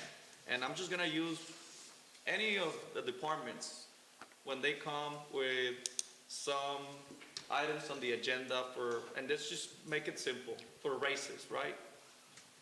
So when they come and they ask for a raise, the money only comes based on the property values and the tax rate that we implement. There's no more money unless we have an extreme difference on sales tax or things like that, right? But eventually we know pretty much how we're gonna do it. That's why we do a proposed budget, right?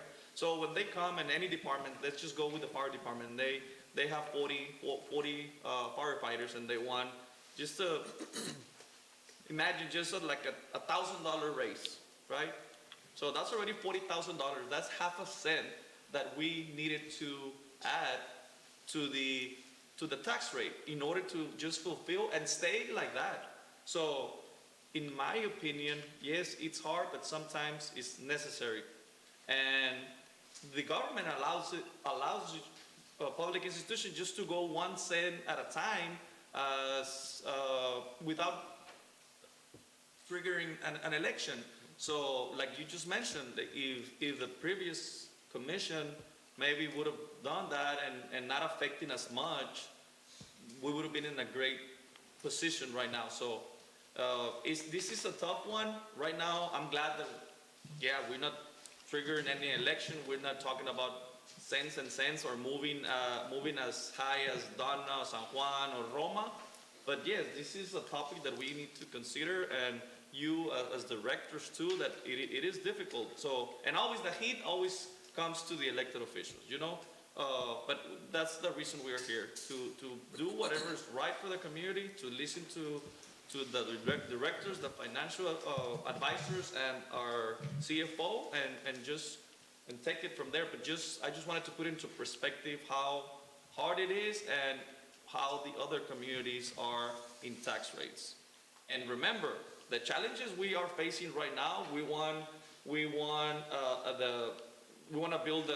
about to start the new expansion of our library. We're about to start our new animal control office. We're about to start the new fire station. So those are things that will not pay by themselves.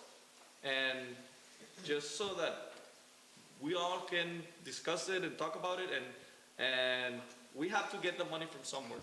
So yes, we're inviting new businesses so they can help with the sales tax, but also in matters of taxes, this is a hard decision for us, and it will be great to start considering considering maybe, you know, the new rates and see how can we do to start slowly jumping and to be head to head with those cities that are similar to our sizes. And to put it into perspective, Mr. Barrera, the average homestead here in Rio Grande City is 123,275.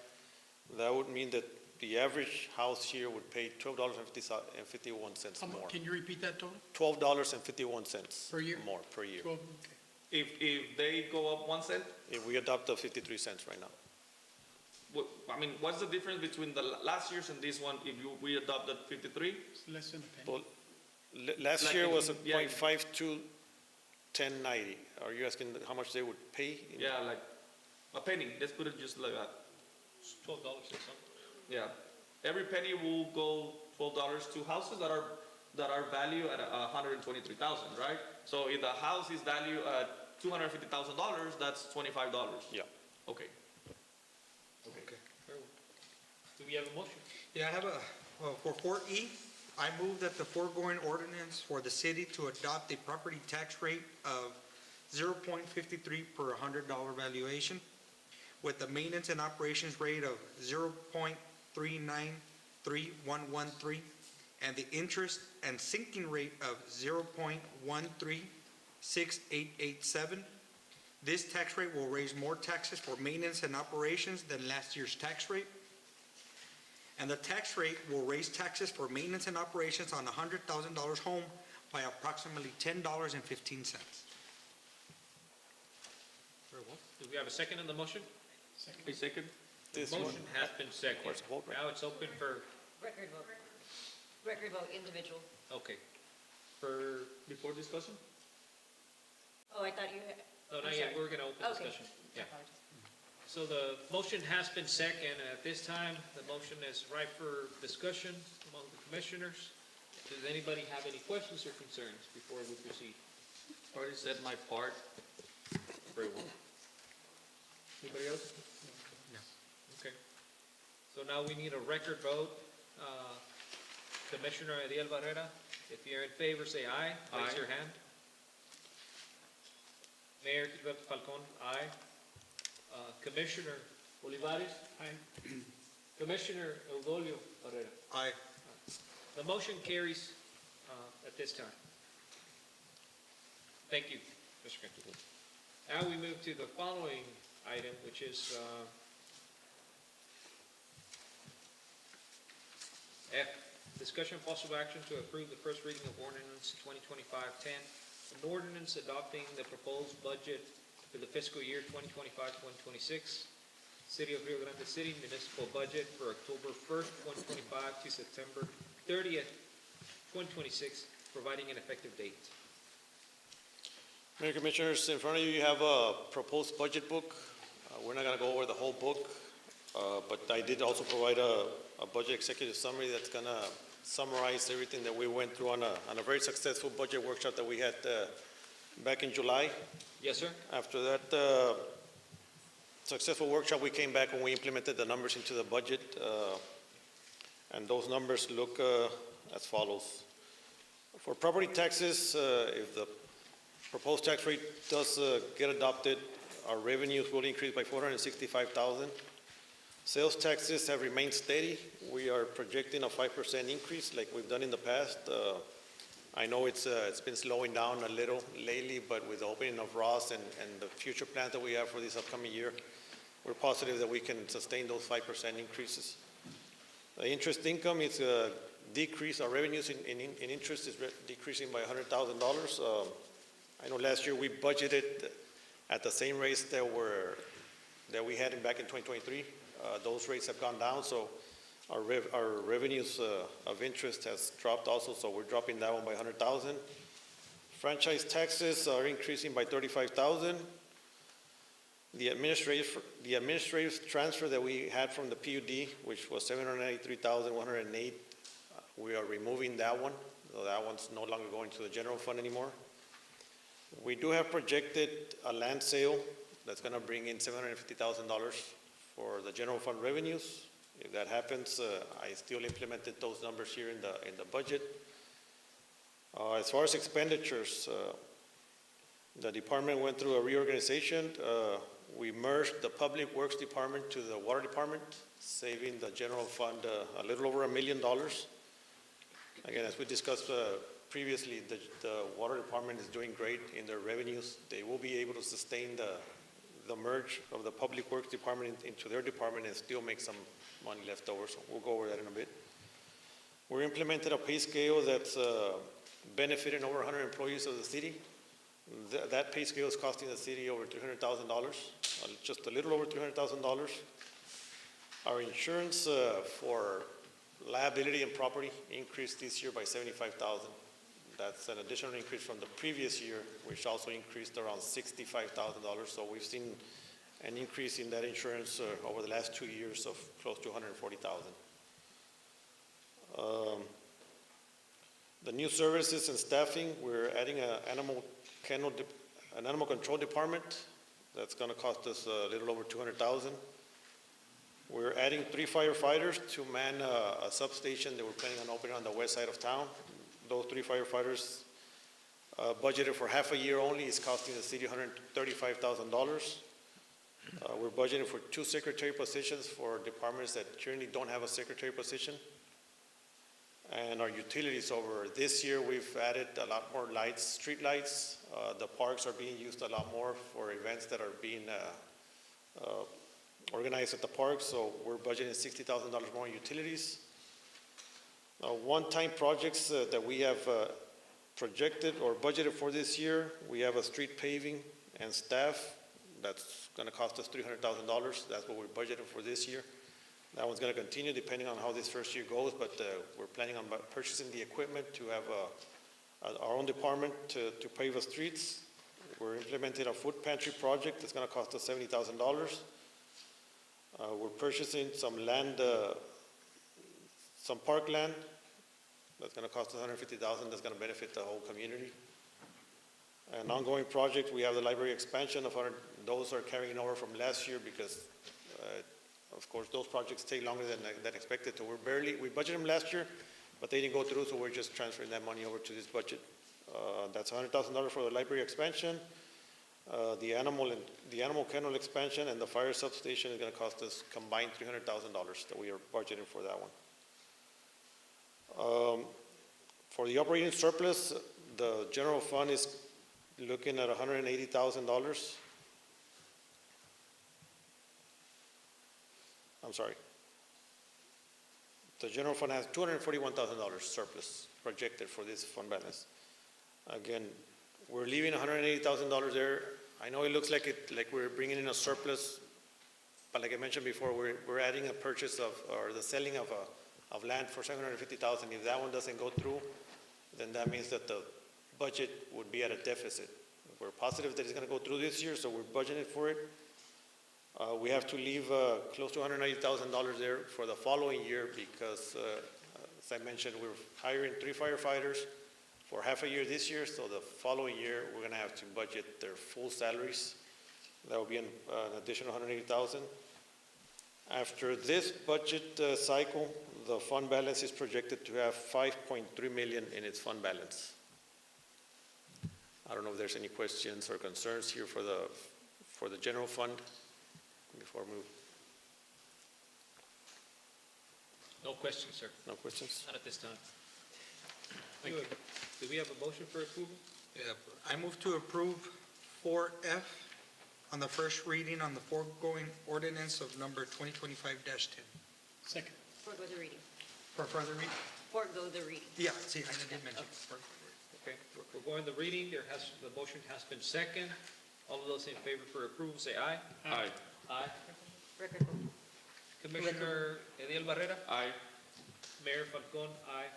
Commissioner Olivares? Aye. Commissioner Eudolio Barrera? Aye. Thank you. Motion carries. Getting to item G, discussion possible action to approve the first reading of ordinance number 2025-11, adopting record control schedule for the city, authorizing the records management officer of the city to file required documents with the state, providing for other provisions pertaining to this subject matter thereof, providing a severability clause, and providing an effective date. Good afternoon, Mayor and Commission. Sara Hernandez, Assistant City Manager. The ordinance before you is to address the Records Management Officer with the Texas State and Archives Commission. That information needs to be updated to reflect our current interim city secretary. Ah, I see. Okay, very well. And is that the only thing that this is ordinance going to do? Yes. Very well. Do we have a motion? Is it 4F? G. 4G. 4G. I move that we approve item 4G as presented. Second? Second. All of those in favor say aye. Aye. Aye.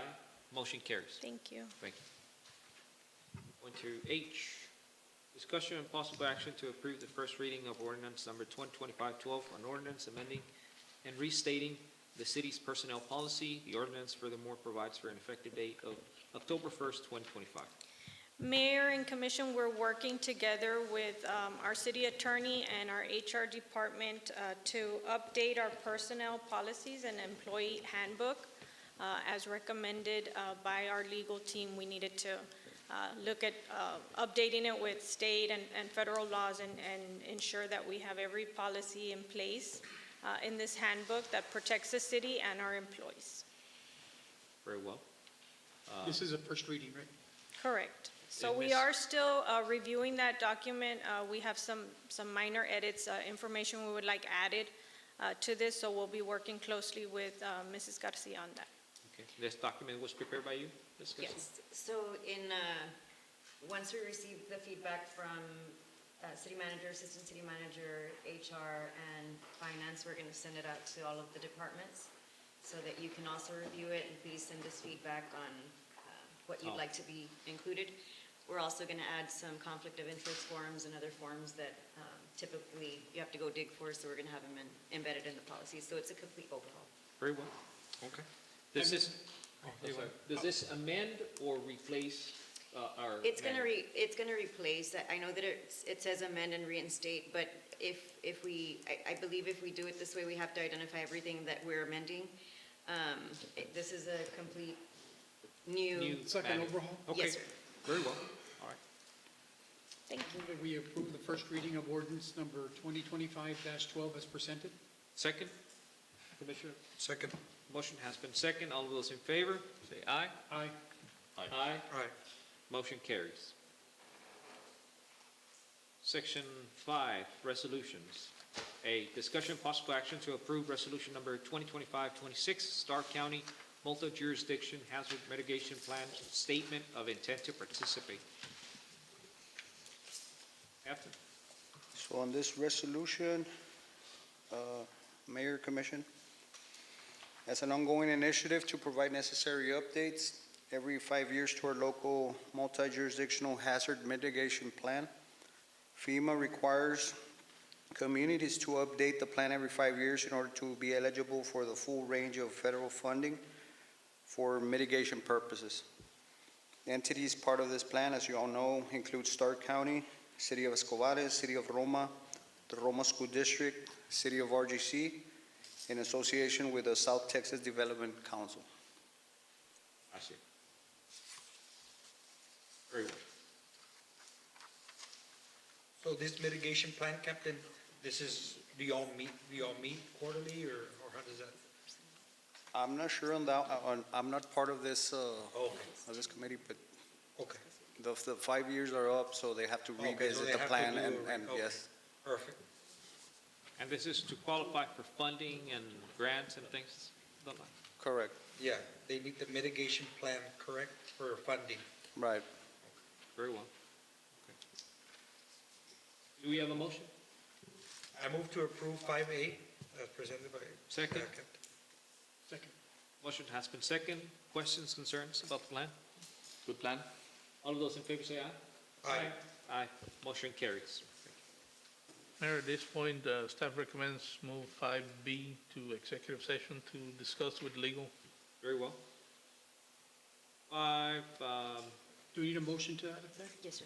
I move that we move item 5B to executive session. second. Second. All those in favor say aye. Aye. Aye. Motion carries to be discussed in executive. 5C, discussion and possible action to approve resolution number 2025-28, a resolution ratifying and formally authorizing city administration submission of application for year 2024 Historic Preservation Fund, Albra Historic Subgrant. Yes, good afternoon, Mayor Commission. An opportunity was presented over to us to apply for grant funding and resounding to some of the words of R.C. Salinas to preserve what we have in our city.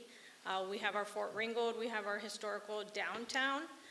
This grant, if awarded, would give us an opportunity to work with individual business owners in a historical district, including Fort Ringgold, and work through sub-grants. So we would be awarding these privately owned businesses and possibly the school district through the fort so that they can make renovations to their buildings.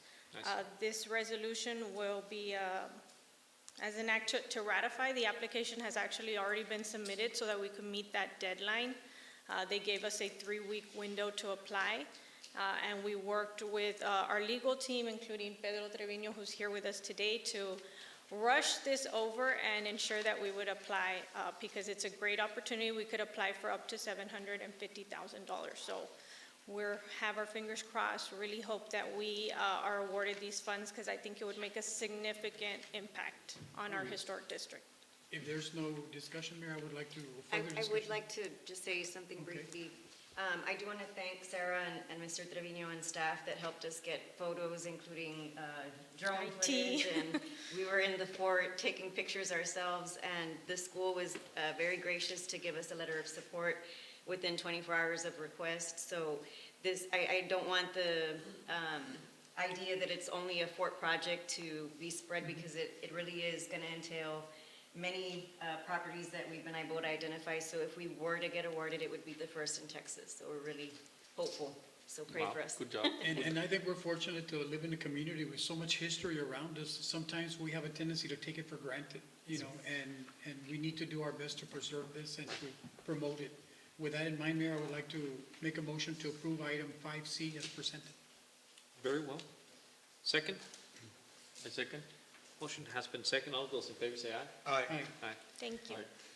Motion carries.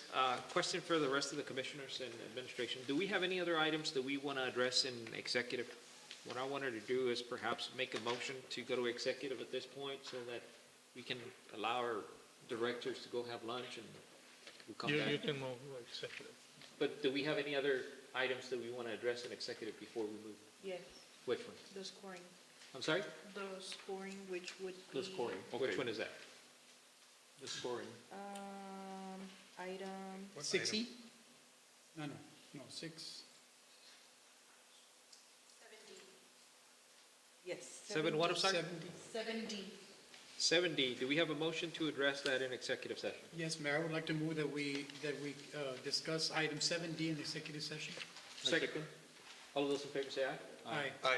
Before we go to executive, I just have a question to Ms. Hernandez, Mr. Treviño, and Ms. Garcia, and about this grant, which is great news to our community. Imagine helping all those abandoned buildings in downtown. And I have already detected some that we could help, and also some at the school district. But where did you get that information from? Because I just heard that you said it's going to be the first one in Texas. So how does that application ended up on your desk? How do you do it? Well, we actually received an email that this grant was opening up as an opportunity. It was something that we had never heard of before, so we did some research. And So just like that, an email? notice every once in a while grant opportunities, so Is it new? it's not new. And It's through the Department of Interior, and we were going to hire a company, but we thought it'd be a good idea to do it in-house, and so Ms. Hernandez and Mr. Treviño were instrumental in. I just cannot understand why it hasn't been awarded in Texas. Never. Well, it only goes, part of it only goes to certified local governments like ours that are registered with the Texas Historical Commission. And Oh, we meet the okay, I guidelines see, of I see. It's not open to every city. Yeah. You can have a historic Yeah. district registered with Okay. The state and the national level. The United States Department of the Interior designates that also designation. So is it 750, 1.2 million? It's up to 750,000. I think we applied for 738,000. Okay, well, just wanted to know what was behind that application, like how do you find out? So great job. Yeah. Look for more. Look for more. That, Go to the Department of Defense, go to the Department of Hispanic, go to the Department of Agriculture. They all have. that is part of one of the benefits to being part of the certified local government and being registered as a historic city. Okay, and remember to all the directors, let's look for those grants. And if you need help, you can get the help. Just look for them and bring them to the table. And I'm sure Mr. Milan, Ms. Sara, and Ms. Garcia can help. Just bring them. The money's out there. So good job. And that's it. So I move that we go to. I see that we have some members in the audience. Is there a specific item that they're here for? I'm sorry? 6E.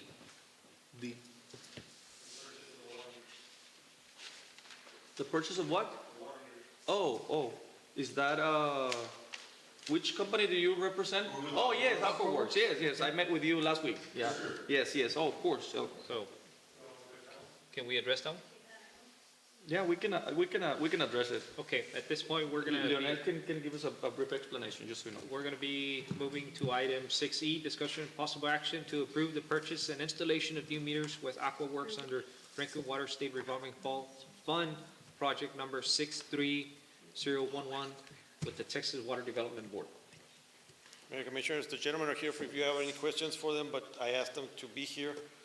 This is basically to purchase all the meters. We've already purchased the pilot program. We've replaced some of the commercial meters that have been doing great for us. As I mentioned before, $700,000 more in revenues. Those meters have helped us tremendously in I guess, catching all the water and not getting any water loss, so everything's being read. Their application's already been sent out to the Texas Water Development Board. They have been approved as a sole source, so we don't have to procure their services. Their quote for the full implementation of the meters is $2,565,374. We're continuing to meet with them because we want to make sure that number doesn't exceed that amount. There's going to be a lot of, once we get to the point of replacing all the meters, we've been having meetings with them and Mr. Salinas as far as to how we're going to go about installing all those meters, because they are doing all the installation, but if something comes across where the meter's 3 feet deep in the ground, that's extra charge, so we're still trying to sort all that out and see how we're going to work that out. Very well, sir. Do we have a motion in this matter? I move to approve item 6E as presented with one condition, and that's the condition that we had discussed already on the previous meeting. So if you want to come, sir, please. Just one of the concerns about the installation was, of course, the tools, the experience, and how fast those meters could be installed in our community. We're talking about 5,500 meters, right? So we had discussed that one of the requests from the commission was for you to hire local personnel to install these meters, and I just want to know if you all have the same, you want that agreement, and if you can help us with that. Our Works Pipe Supply, first of all, thank you very much for having us here, and we really appreciate your time. Our Works Pipe and Supply is from the Valley. We're located here in the Valley. We're committed to projects that help the communities, and anything we do, we try to involve local personnel. So with that in mind, we're very flexible in how you want to implement this project. Right. It's your project. Yeah. So the only thing that we would ask from the commission is that you use your best efforts to try to hire personnel that's going to be local from here, so that we can try to bring back, give back to the community. Absolutely. And also try to be conscientious about our unemployment rate and try to assist with that. We've been working very closely with Mr. Cantu, Mr. Salinas on trying to figure out the best way to do that, and we will respect the wishes of the commission. Yes, sir. Thank you. Thank you. Appreciate it. Thank you. So, motion, Second. the motion has been second. Questions, concerns? All of those in favor say aye. Aye. Motion carries. Thank you so much. Thank you so much. Thank you. Appreciate you. Thank you.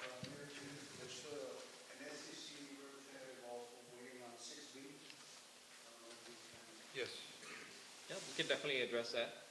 6B, discussion of possible action to approve the memorandum of understanding between Rio Grande City Fire Department and South Texas College Continuing Education.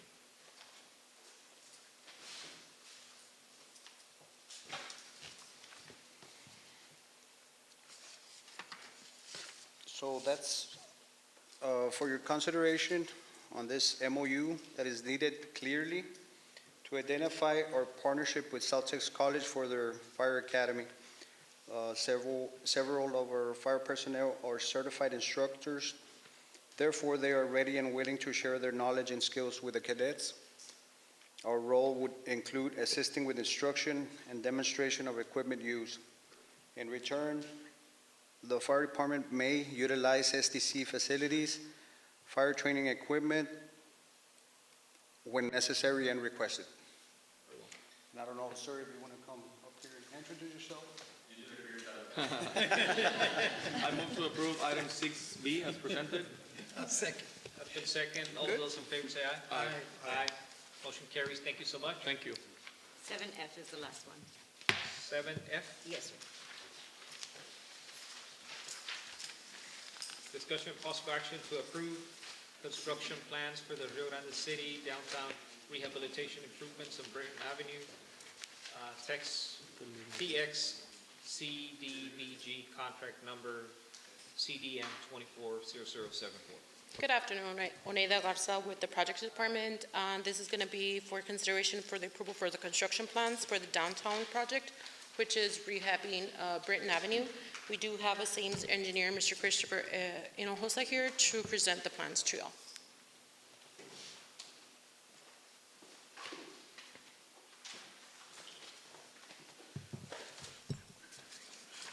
Good afternoon, Mayor, Commissioners. Thank you for the time. I'm Christopher Hinojosa, Project Manager with Sames. Just want to go over briefly the plans and, of course, any other questions you all may have on the plan set. Let me just get. Is this with the grant for 500,000 or something like that? That's correct. That's correct. Okay. So I mostly want to go into what's actually being proposed. You have a brief memo here that mentions what's being proposed, being a lot of ADA ramps, sidewalk repaving, adding more additional ADA ramps and a hydraulic lift for a gazebo that's in one of the islands present along Britain. I want to jump ahead to the actual proposed improvements. So here we're starting all the way south from West Water along Britain, going all the way up to 4th Street. Here you can quickly see just a lot of the sidewalk being redone, and it's going to be dyed per the city preference. Everything's pretty straightforward. As of now, we've already completed the plan set, the latest estimate, and the bid documents. So should the board pose no objection to the current plan set, we can go ahead and move forward with advertising, which would take place this following Wednesday, and from there put us for a bid opening date of September 26th. Very well. Do we have a motion on this matter? Actually, Mayor, if you don't mind, I actually would like to bring up something else with this. Yes, sir. So as this is an area near, I think, a major part of your city, I want to make sure we coordinate and get a heads up on any major events that may be hosted in this area. Since we might have bid opening for September, end of September, we might be getting to that Halloween, Thanksgiving, Christmas Correct. time. Yes. Want to make sure we inform the contractor of any potential events. I know there's a couple mentioned by your directors. Yes, sir. So I want to make sure that we're aware of any of them to make sure we would let the contractor know, have, this area ready to go by X date. So if there's any that are aware at this moment or can be Do you told at a have later time. an anticipated time frame for construction? Yes, How so long it's going to take? if we have the bid opening for September 26, let's say maybe another 2 weeks for the bid to be awarded, we're looking at starting mid-October. And then from there, it's 150 calendar days. So we're looking at about 5 months from there. Okay. So we're going to be getting into that holiday time. So I want to make sure we factor in any holidays Okay. or events. Anything else? Nope, I believe that should be it on my end, unless you'll have any questions. No questions on my behalf. No question. Thank you so much. Thank you so much. We were waiting for these for a long time. No, happy to get these to you all. Thank you. Motion? I move that we approve item 7F as presented. Second? Second. Motion has been second. Questions, concerns? All of those in favor say aye. Aye. Motion carries. Thank you all. Thank you, sir. At this time, we're going to be adjourning to executive session, the time being 2:40.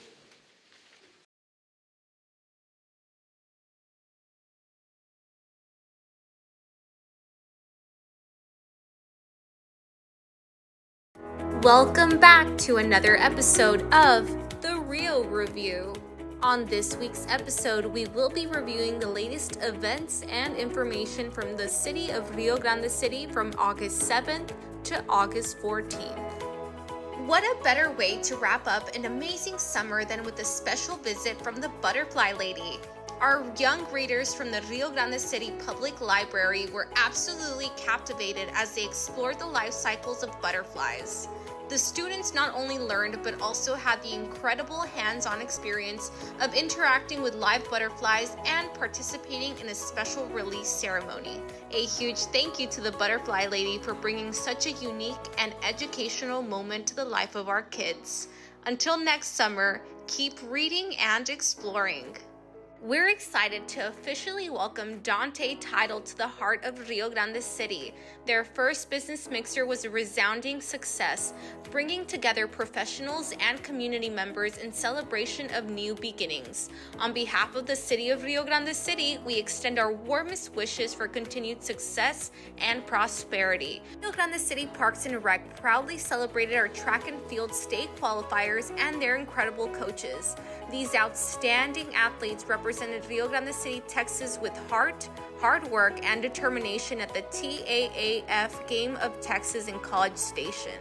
Their success is a testament to their dedication, the guidance of their coaches, and the unwavering support of our community.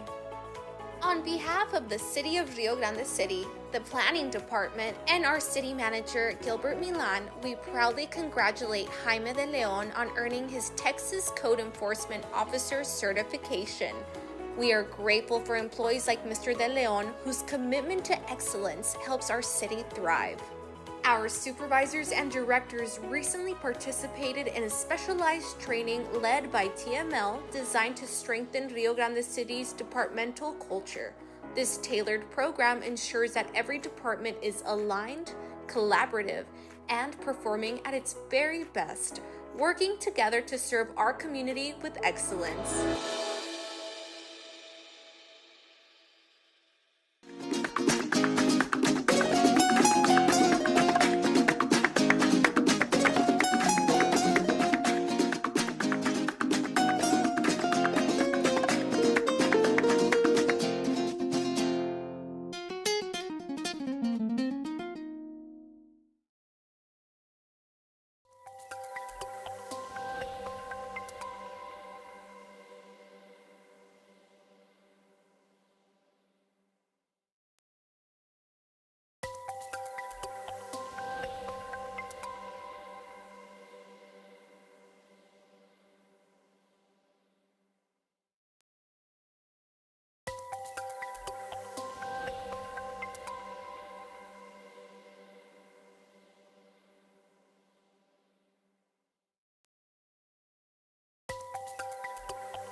back to our regular meeting, and the time is 4:26.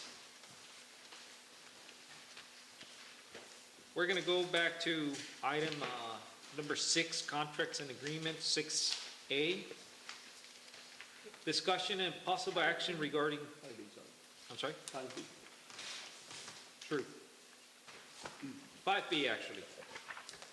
Resolutions. B, discussion and possible action to approve resolution number 2025-27, a resolution of the City of Rio Grande City removing and appointment members of the Rio Grande City Economic Development Corporation. Mr. Mayor, I move that Federico Lopez be removed from the RGC Economic Development Council. Do we have a second on the matter? I second. Discussion? Corporation. Corporation. Okay, I'm sorry. Economic Development Corporation, I'm sorry. And who are we appointing? Having no further discussion or questions, all of those in favor say aye. Aye. Aye. Motion carries. Item 6A, contracts and agreements, discussion and possible action regarding the approval of expenditures in contracts valued less than $50,000 but more than $5,000 to comply with or are exempt from section 252.0215 of the Texas Local Government Code. Somebody doing a presentation about this matter? Yes, it was supposed to be Oneida first, but she's.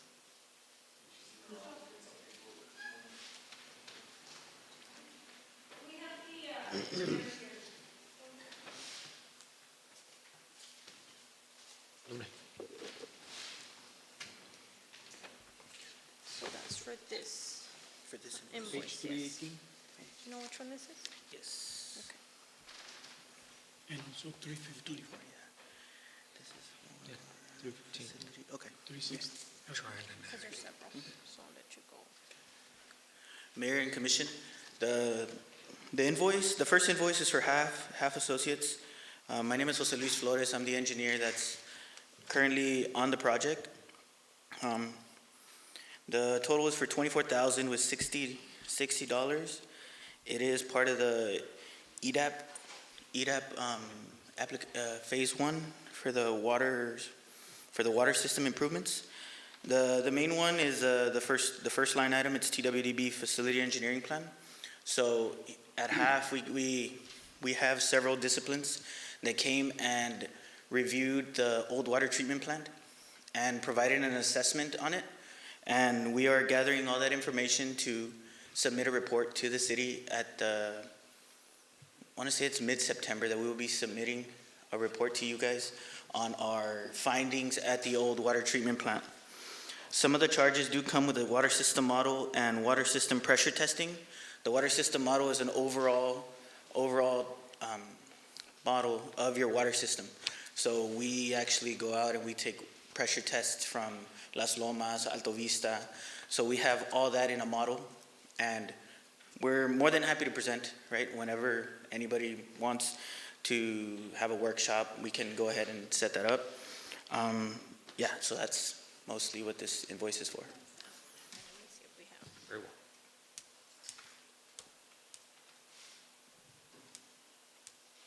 This is the next one. Is this yours? It's just one payment that it's being requested? For this invoice, I'm sorry. For this invoice, yes, it's a total of $24,060, and it's already being reimbursed through Texas Water Development Board. We just got the approval this week that it's going to be released. Okay. So once it's in our account, we will release funds for this invoice. Very well. Thank you. And this is the project that had been awarded to them, correct? For EDAP, yes. It's the one that closed this past December. Okay. And the second invoice that we have here for the projects, it's pay application number 3 for the administrative and engineering services for the downtown project.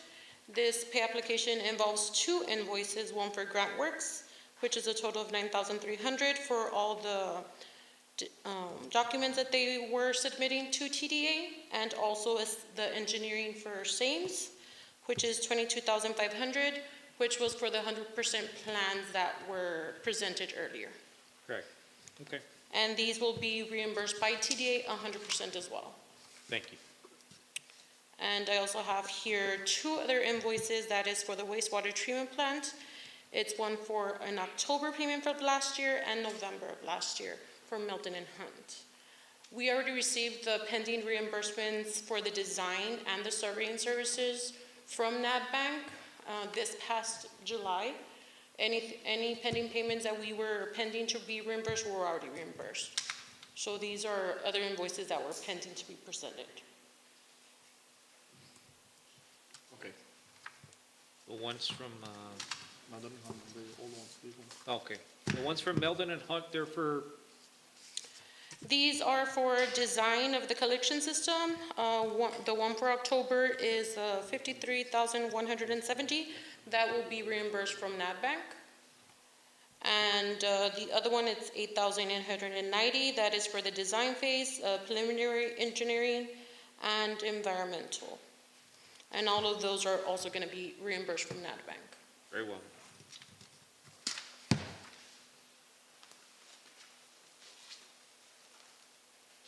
Somebody else going to be presenting?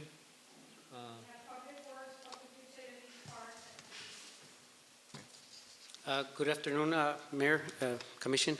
I have 3 quotes for a zero turn. The department is in the need of another small zero turn tractor. We A have 3 lawnmower quotes. Or a grass? Yeah, for grass, yeah. And we have 3 quotes. We have the one for 10,614, but at the last minute, we got another one for 9,000, which is the one that I'm gonna be recommending. It's an X-Mark for 9,734. Very well. Are the brands compatible, Mr. Barker? Yes, yeah. With all this equipment, Mr. Barrera, that we're purchasing, one of the things that we're recommending to the administration and directors is that the directors need to have a very strong control of the use of the equipment and machinery. Yes. There has to be what I've come to know as a pre-trip inspection, you know, and a Yes. post-trip inspection, meaning a log of the use before and after, because we're coming to find out that, and this is, I'm not trying to single you. Yeah. It just ripe for discussion, given that you're asking for some money for some equipment. But the issue that we've been having is that some of the directors are not keeping a very strict hold of the maintenance that's given on the equipment and the use. Yes. If somebody is using equipment that's not qualified to use the equipment, they should not be using it. Or if somebody using equipment that person seems to be qualified, but it turns out that he's breaking the machines, you need to be, and all the directors need to be on top of that. Yeah. And it might very well be that it's lack of training, that these individuals need to get some training from some professionals. And if that's the case, that's something that we need to understand, that needs to be communicated to us so that we can provide your employees, city personnel, the proper training on how to use equipment. You know, a lot of times it's like, hey, a mí nomás me pusieron. Sí, They yeah. just put me to use the machine and I'm willing to work, because there's a lot of people that are willing to work, right? There And is. learn as they go. But along the way during that learning curve, the machinery is gonna be damaged and broken and things like that. So if it's training what we need, from your department, please keep a close eye on that. Sure. And let us know, because if we need training, we'll bring some professionals. We'll get some people certified, you know, and maybe every quarter, we can bring somebody to do some training of the equipment. But just keep a close eye on that, Sure, on the yeah. maintenance and also on the use of the equipment. Yeah, so that- we just got this a little small training for a 360, walk around your vehicle, check your lights and all that, so. Yeah. We've. So be on the lookout for that, Sure. because I want you to know that we have your back on this. Yes. Okay? Thank you. So if there's people that you know that they need training, you know, because a lot of times we have some good people willing Yeah. to work, you know, that you say, this guy is valuable, He's willing to work, he's willing to learn. Yeah. But we need somebody to teach him. We'll be more than glad to listen to that petition and bring some qualified people so that they can teach. And in the process, we're avoiding costly maintenance expenses and repairs on equipment. Sure. Okay, thank you. Thank you. And obviously, you're in the podium right now, but this goes pretty much to all the directors that have access to vehicles, equipment, everything. Yeah, we have some, like the backhoes and all that, like we have assigned just one person for them. So Okay. that's the way we take care of our equipment, so. Yes, sir. And have them do an inspection pre-trip, before and after. yeah. You know, hey, if you saw that something is not, they check the machine, everything is perfect, they bring him back, and something is wrong with it, there's wear and tear, we understand that, Yeah. but there's also misuse of the Yeah. equipment. So we want to identify the misuse. And then once we identify the misuse, we want to find out if it's because you're doing it intentionally or because simply you don't know. And if you don't know, that means that we need to train you. Yeah. So, anyway, okay. Thank you. Anything else, Mr. Barra? No, that's it. No, thank you so much for being here. Okay, Yes, sir. thank you.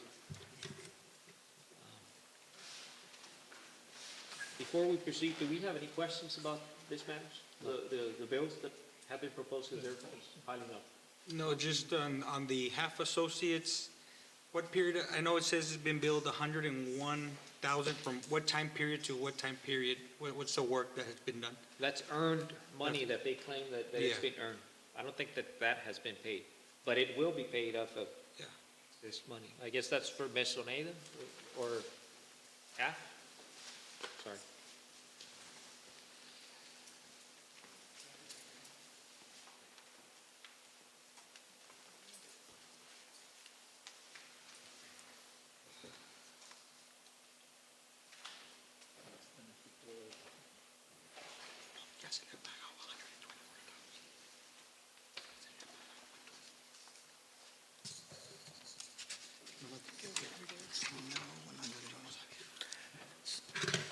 Mr. Barrera, the question was the 101,000. That was the one in question, right? Yeah, well, how much, I know the city, Leonel, how much have we paid to half associates? So far from the EDAP project, we paid them 143,000. 143. Yes, sir. So can you, from what period to what period? So the 143 have been from, I want to say it was like the beginning of the year, right, Leo? It was from January to right now. So this is part of the water system improvements phase 1 project. So half associates in the city went out for the EDAP. EDAP is economically distressed project. It's a fund with a water development board that allows you guys to qualify for a certain part that's grant and a certain loan component to this. So the city did receive a majority grant, and I think it was 30% loan. And so this is actually part, it falls more into the grant part of it. It was 50-50, yes, 70-30 is the other one. Okay, so this is 50-50. So 50% grant, 50% loan. Okay. Mhm. Any questions? No questions? No. Okay, thank you. Yes, sir. Thank you, sir. Thank you Yes, for sir. the clarification. Yes, sir. Thank you. Thank you. Mr. Salinas? Good afternoon, Mayor and Commission.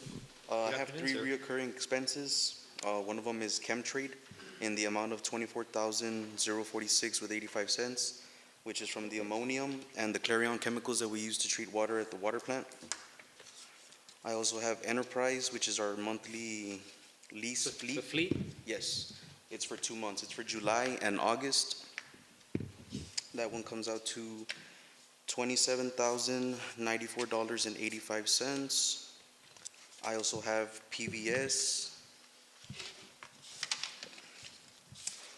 which is another chemical we use, and I believe it's the chlorine, which is used to keep the turbidity levels low at the water plant. That one comes out to $14,067.20. And I have a new one from Tyler. From what, I'm sorry? From Tyler. They're the postcards that we use for billings to print out and mail out to the customers. Yes, sir. That one is not, I think it's, if I'm not mistaken, it's about every 2 years, 3 years. So, Yeah, I've never seen one of those. yeah, this one, it fell under me, so it's about 20,000 postcards for our water bills. But it came out to the amount of 14,790 with 36 cents. The one enterprise, it was 27,000, but that was for 2 months. Yeah. Okay. That was July and August. The water department did also receive 2 new vehicles this week. They picked them up on Monday, Tuesday? On Tuesday. Tuesday. Yeah. We're replacing, I don't know if you recall, we said that we're gonna replace some of the vehicles. We're turning. Oh, out of the fleet? Yes. Okay. We got 2 new ones. So we just picked them up On Tuesday. Okay, It's going to be cheaper on the lease now. Yeah. good. Any questions? Were those the big trucks, the 2,500 or something like that? Yeah, the 3,500 and two 2,500s and an F-150 extra that we had no use for. Okay, and then you got them for what? We got 2,500 instead. Okay, And we got them, they're gas, right? Yeah, they're gas instead of diesel, so it was like a $10,000 difference, so right, yeah. they're a lot cheaper. Okay, Any questions, sir? no questions, thank No? you. All Yes, right, sir. thank you. And Mr. Cantu, for that, for the postcards, you're aware of those expenses? Yes, yeah, they order them almost, I think it's every 2 years, and they keep them in inventory there for the monthly billing. Very well. Thank you. Any questions about those? No, sir.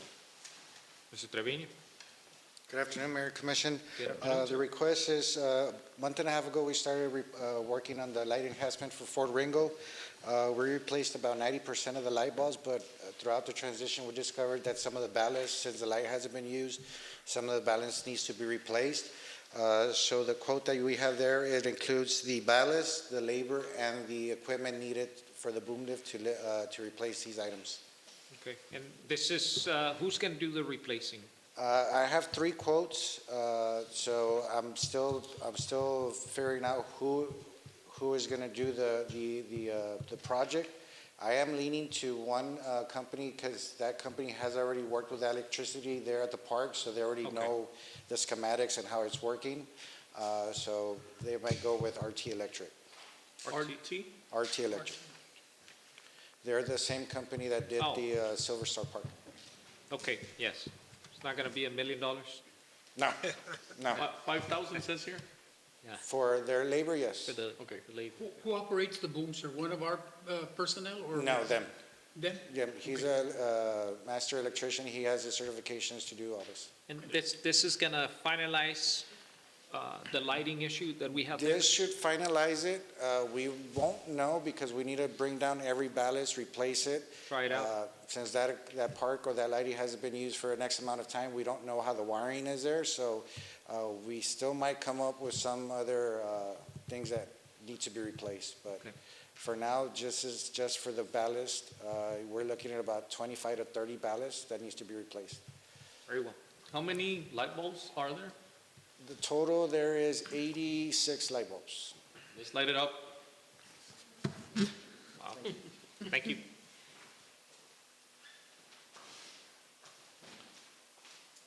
Melinda?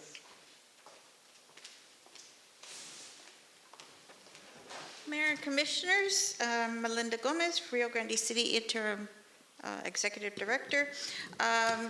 We are requesting payment. This item was approved by the EDC Board of Directors on our Monday meeting, so we are requesting payment to Sames Engineering in the amount of $5,577.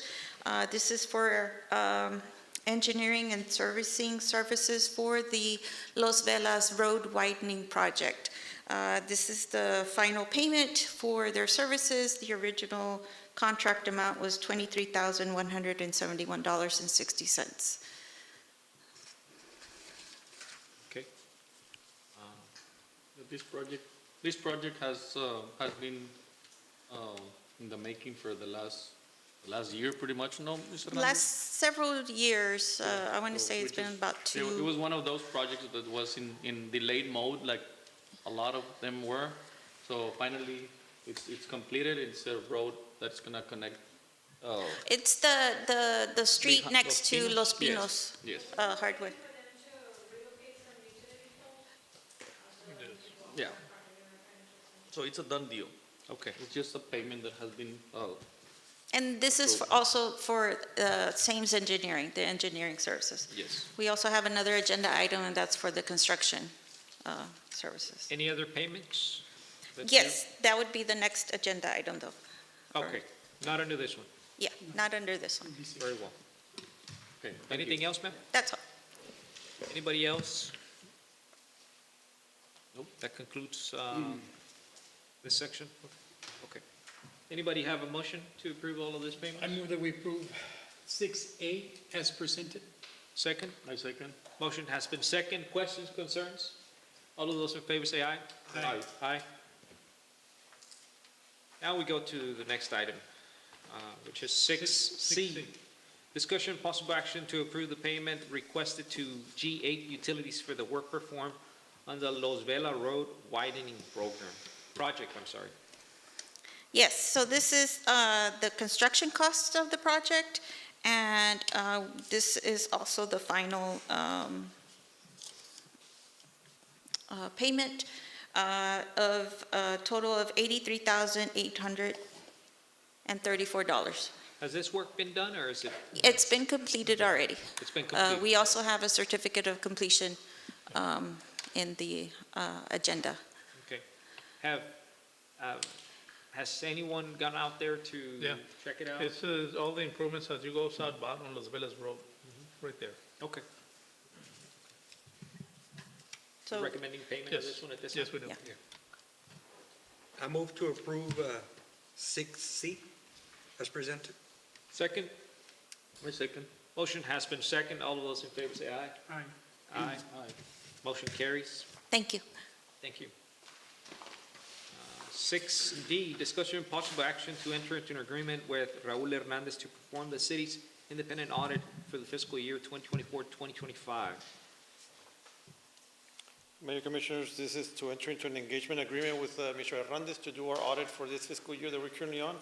This is the same gentleman that did our audit last time? Yes, he's the same one that's been doing our audit since 2018. I've had no issues with him. He's always great to work with. He knows our books, he knows our finances. He's keeping the rate at the same, and basically that's all it is, agreeing to that. And What's the current rate? 70,000. 7 or 70? 70. Okay. Page 391. Yeah, I see it. Okay. And the rate was the same last year? Yes. Okay. And administration recommends approval. Correct. We did budget for this as well, I'm assuming, right? Yes. Yes. I This move to is- approve item 6D as presented. Second. All of those in favor say aye. Aye. Aye. Motion carries. Thank you. 6F, I'm sorry? Yeah, we did E already. 6F, discussion and possible action to enter into a development agreement with the Rio Grande City 4B Economic Development Corporation for Project Retail 2025-01.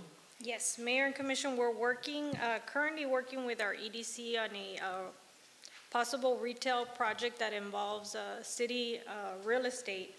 At this time, we're going to request that this item be tabled so that we can work on an LOI with the developer before we make further decisions on exchanging property. Okay. I move that we table item 6F. Second? I second. Motion has been second. All of those in favor, say aye. Aye. Aye. Motion Thank you. carries. Thank you. 7A, discussion and possible action to amend the approval of the current charge of obtaining body-worn camera and dash camera footage from the Rio Grande City Police Department. Mayor, Commission, currently our police department charges only $3 per DVD when somebody asks for body cam or dash cam footage. And if it's a CDR disc, it's only $1. We're asking for permission to align our fees with the Texas Administration Code 70.13, which would allow us to charge a $10 flat rate for every video asked for, a $1 fee for every full minute on that video, and continue charging for the actual disc. City of Mission, City of Edinburgh, City of FAR all follow this guidelines. Did contact the City of McAllen, but they do not. They're currently following the one that we use. because of shortages of body cams.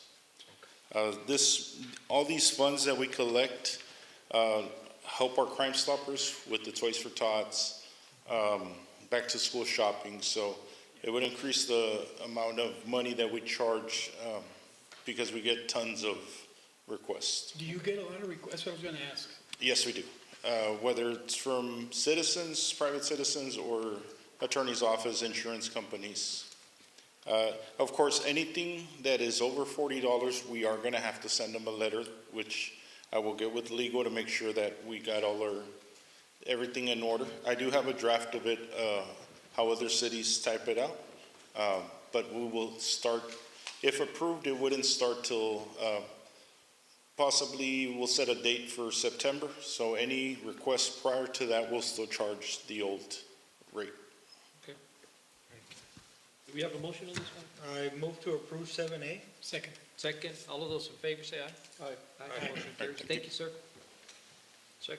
7B, discussion and possible action to approve and execute contract for financial advisor services for the Drinking Water State Revolving Fund, application number 63011 with the Texas Water Development Board. For these services for financial advisor, Estrada Hinojosa Investment Bankers was selected back in our meeting of July 14th. This is their contract that we would need to execute so we can submit it to the Texas Water Development Board before the closing of these funds.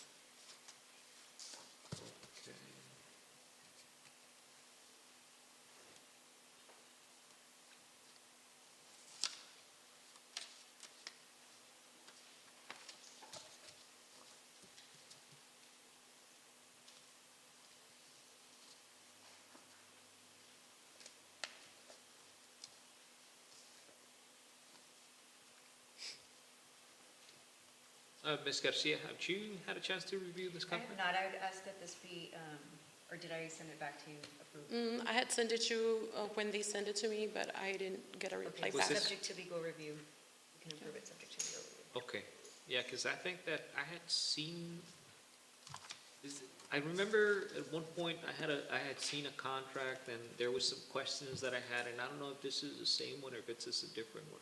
It may be, initially when they were hired as the financial advisors for the city, we went back and forth with that contract. Right. But I don't recall reviewing this one, so if we could approve it subject to legal review, and I'll get it to you this week. Okay.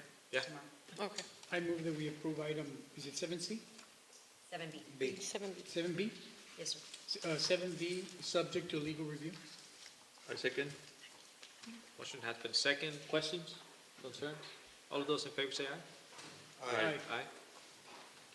C, discussion and possible action to approve and execute contract for bond counsel services for the Drinking Water State Revolving Fund, application 63011 with the Texas Water Development Board. Is this This essentially the is same for contract? the bond counsel services. These were also selected back in July the 14th. They were scored and selected in that meeting. This is just their contract that needs to be executed before the closing of the fund as well. Okay, and who's? It's Winstead PC. They've been working with us on that. Dan Martinez. Dan Martinez, yes, the representative. Do we do this subject to legal Yes. review also? Okay. I move that we approve item 7C, subject to legal review. I second. Questions? No. All of those in favor say aye. Aye. Aye. Motion carries. Thank you.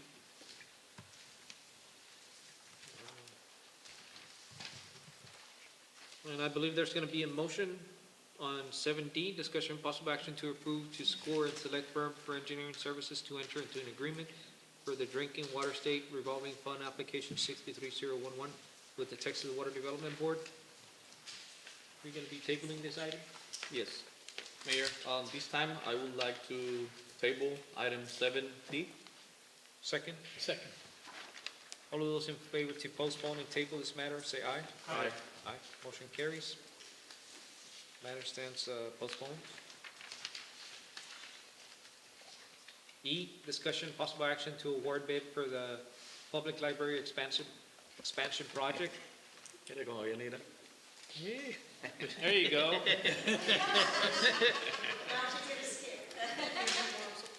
Imagine if you add the $250,000 that the county has. Hopefully it's a different one, but. Yep. Okay, I what do believe we you have, go ahead. Well, these, we went out for bids in July the 17th. We did open bids for the expansion of the library. We did get 2 companies that submitted bids. And normally for this, we award to the lowest bidder. We had a JS Solutions, Es Para Todo, CORP, and Rio Construction and Design. But the lowest bid came out to JS Solo Para Todo is $133,980 for the total bid for them. That is the lowest bid. Very well. It's a big difference from the lowest to the other one. It's Yes, 62,000. Wow. Well, good job getting those bids, and it's exactly, they all saw the same plans. The same plans and everything. Allowances, specs, everything, right? They even went to visit the site as well and everything. Wow. Are you excited, Ms. Holtz? I'm very excited, and also, if I haven't mentioned it before, I want to mention it again, that this is our 35th anniversary in September, so this project is coming in at a great time. Oh, wonderful, ma'am. Do we have a motion to approve this to the lowest bidder? Yes, I move to approve 7E, the lowest bidder. Second. Second, all of those in favor say aye. Aye. Aye. Ms. Holtz, I believe you also have J. Now that I have you on the podium, let me Yes. just go to that one. Yes, J, discussion possible action to approve the Texas State Library and Archives Commission Library Infrastructure Facility Improvement Grant. Wow, that was a mouthful. In the amount of $250,000. so in this grant, the Texas State Library and Archives Commission, TSLAC, received $4.1 million in grants. And we became aware of this grant through the county, and it is for library infrastructure facility improvement, LIFI grant. And this is, so I've been working closely with Eddie, our IT. We came up with a proposal together with some grant writers, and we have been awarded $250,000. Oh, we have already? Yes. Oh, yes, wow. Yes. Okay.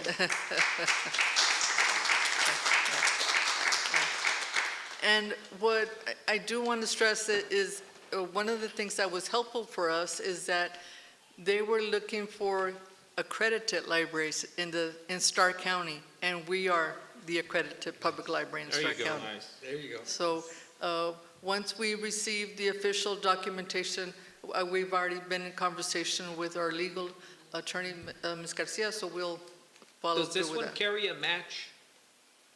No. No? So all grant. These It's are all the Yes. good ones. Wow. Yes. Yeah. Well, congratulations, ma'am. We're definitely going to approve this, I This think. is something separate from what the mayor talked about earlier with Commissioner Garza? It is the same grant. It might be the same. Okay. Yes, Yeah, yes. It might be the same. Yes, yes. Okay. And I worked also with Lionel. We had our first meeting. One of the other really cool things that TSLAC did is that they have hired a grants coach. His name is Carson Block. He is known nationally for technology and cybersecurity. And by the way, of the 44 libraries, or 37 libraries were awarded. We are the only ones, together with Brownsville from the Valley, that have received this grant. And we had our first onboarding meeting. I invited Mr. Milan, Ms. Hernandez, Mr. Cantu, Eddie, Mr. Lopez, and myself, and Janice, my assistant. So all 6 of us were able to, TSLAC is the recipient. We are the sub-recipient. As a sub-recipient, we had a one-to-one onboarding meeting. So it was really cool because we got to ask questions, and it was just for us, for our library, and each library had their own time. And then today we had our second meeting, and it was to discuss what the next steps are as well. So they're going to be really with us along the way and monitoring and making sure, since these are federal funds, that the money is used the way it's intended to be used. Nice, congrats. Congratulations, man. Thank you, Do it staff. again, Yes. do it again. Something that I want to add, Ms. Lynette, can you provide a list of all the, I want to see the, like glance handy, of all the grants we had applied in this last year, and the ones we have been granted, and the ones we're pending, please? It's millions of dollars. Yeah, I just want to see it because that's huge. That's huge for us, these accomplishments, whatever you are doing, it's amazing. The police department's always getting those grants, the library, in the our project department with Ms. Oneida. So I want to see him and maybe, and see maybe what our neighbors are doing. There's some grants that are very easy, but we might not know. Like this one from that that department. Yes. With cities with a history, you see? I mean, what if we get those $750,000? So it will be great to see which ones we're working on, which ones we have been granted, and which ones we are ready to apply to, okay? Please, Ms. Lynette. So once we receive this, it'll be a quick turnaround because the grants will be available September 1st. So we would need Mr. Milan to be able to. Nice. You're gonna need more space now. Very well. Extension of the extension. Second story, yes. Do we have a motion pending? Yes. I move to approve 7J presented. Second, all those in favor say aye. Aye. Aye. Aye. Motion carries. Thank you so much, ma'am, and congratulations. G, discussion and possible action to approve the certification of completion for Los Vela Street widening improvements, RFB number ENG 23.008. Yes, you have the certificate of completion. We are asking that the commission approves it, and that will be the final. The same one, Bella's Run, right? Certification, correct? Yeah. I move to approve 7G. Second, I second. all of those in favor say aye. Aye. Aye. Aye. Motion carries. Thank you. H, discussion, possible action regarding surplus of city property, non-realty. What do we have pending here?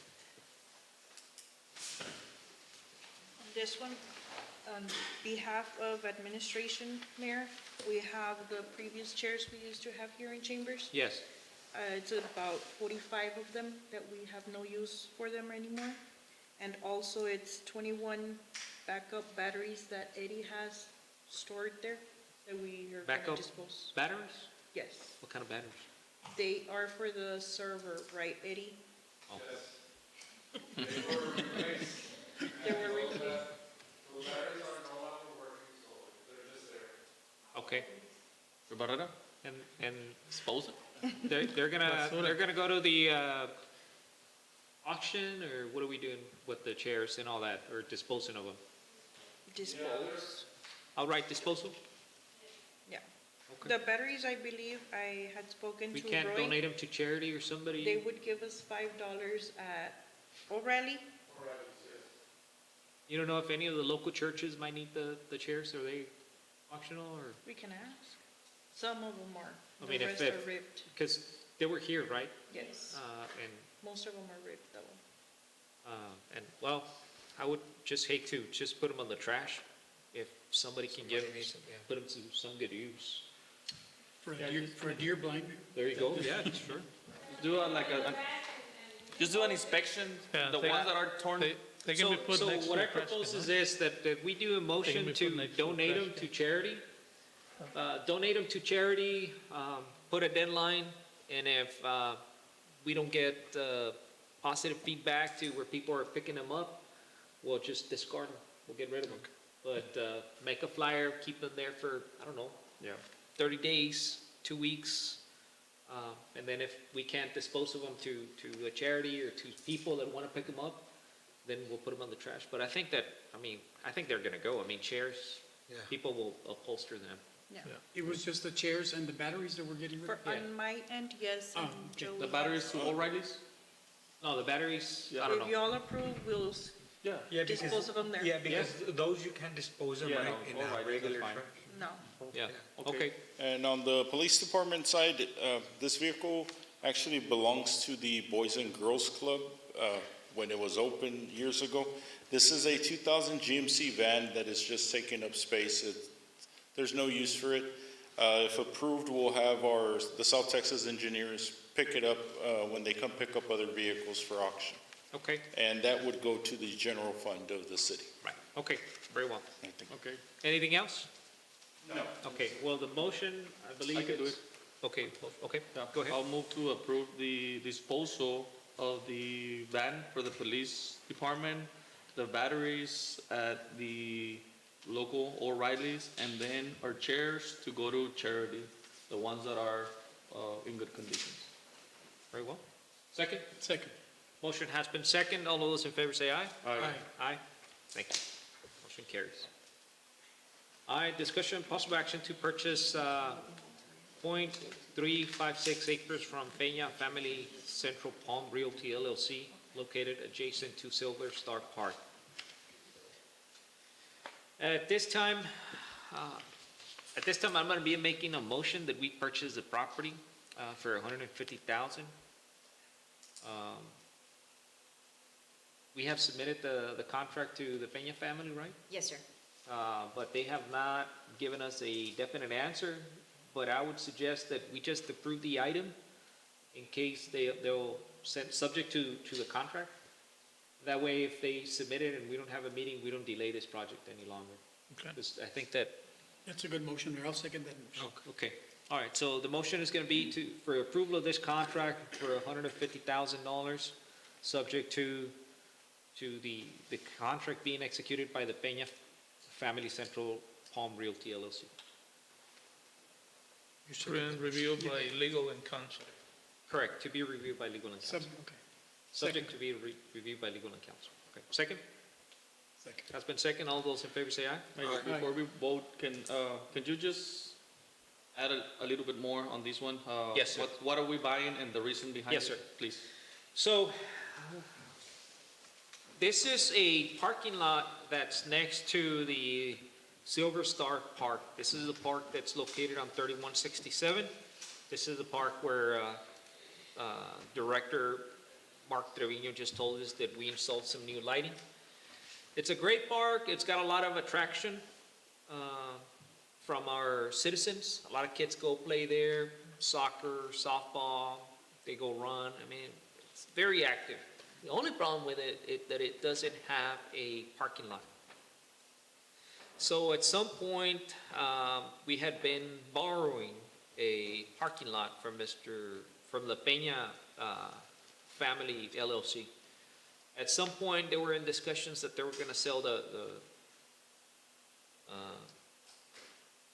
at some point, there were discussions that they were going to sell the property and we were no longer able to use it. I don't know why this park was designed the way that it was designed. My understanding is that it was a retention pond and then eventually it turned into a park. And that's one of the reasons that there wasn't really planning for parking. But along the years, this retention pond that turned into a park became very popular, where if you pass by there any afternoon, it's going to be full of kids running all over the place. And we decided to buy this piece of property for $150,000 because it was creating a liability because parents did not have a parking lot. They were parking on the side of the road. And when you have a busy road with kids running around, chasing balls, there was a potential that something might happen there. Something bad might happen. So I think that bringing back this park is going to be a great addition to this park. It's my understanding that the Peña Family Central LLC has already given us access temporarily so that the citizens can actually park there during the pendency of the purchase.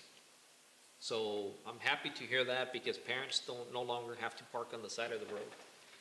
But being able to purchase this property is gonna create a safer environment for the citizens. Ready to vote? Yeah, so all of those in favor say aye. Aye. Aye. Motion carries. Planning, Section 8A, discussion and possible action to approve the variance of side setback of Lot 79 of Adam Garden Subdivision 3. Good afternoon, Mayor, Commissioners. This is a variance for a site setback on the west side of on Adams Garden. This is located on the northwest side of town. Contractor built a carport within 2 feet, 2 inches from the site property. In your package, I have a letter from the developer approving the variance. Also, it passed City Planning and Zoning on August 21st for this variance. Very well, sir. Do we have a motion to approve this variance? Yeah, I move to approve 8A. Second. Second, all of those in favor say aye. Aye. Aye. I'm gonna abstain of this one. It's, from this, item. Very well. So we got 3 votes, correct? Okay, motion carries. Thank you. Thank you. Section 8B, discussion, possible action on final approval for the Heights 3 subdivision. Yes, Mayor, this is a subdivision that includes 30 residential lots. It's actually south of us.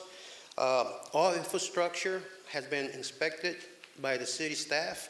City water and city sewer will be serviced, and also it will be serviced by city fire and police department. Everything is in compliance? Everything's in compliance. You're recommending approval? It is recommended approval. And it was approved by planning and zoning also. Very well. I move that we approve item 8B as presented. I second. Motion has been second. Questions? Concerns? New neighborhood to town, and it's right across. It's a school. How many lots? 30 lots, residential, single family. Nice. All of those in favor say aye. Aye. Aye. Motion carries. I need action on 9B and C to proceed as discussed in executive. Okay, yeah, sure. We'll be there. That's another, there's land there that belongs to the city, no? Yes, Across the street. Across Buffalo Park. Does that place have any parking or no? It can be, It's level. yeah, it can be it's a built. sort, but, and what I was thinking is, given that the other one's so popular, maybe we could put some soccer nets there. Just put them there and. It's long enough to make a racetrack. Well, they don't, there's not a park in this section. Something similar to the Silver Park, having some nets Those have for been the soccer and plans for of the city. practice softball. Yeah. Yeah. So we can probably get them off the It can street. be, Since we have that, and it's not very expensive. as a matter of fact, private enterprises express interest in improving this area for a park, including the developer of this subdivision.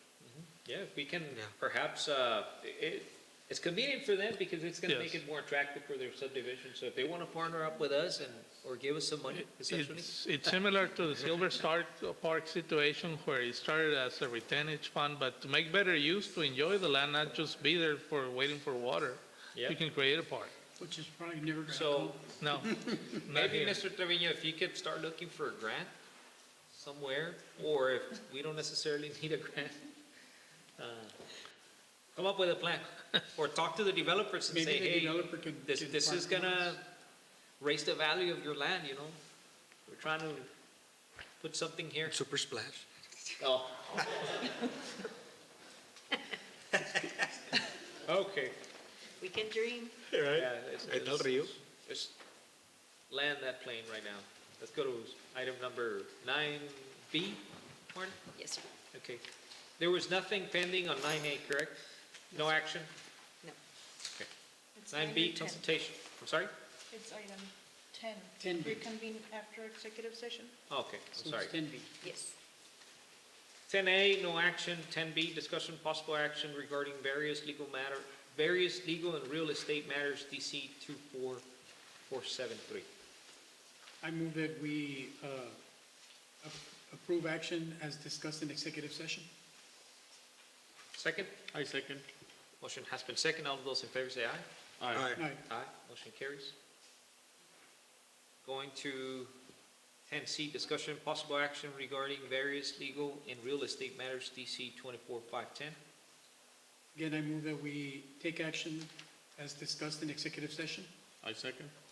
All of those in favor say aye. Aye. Aye.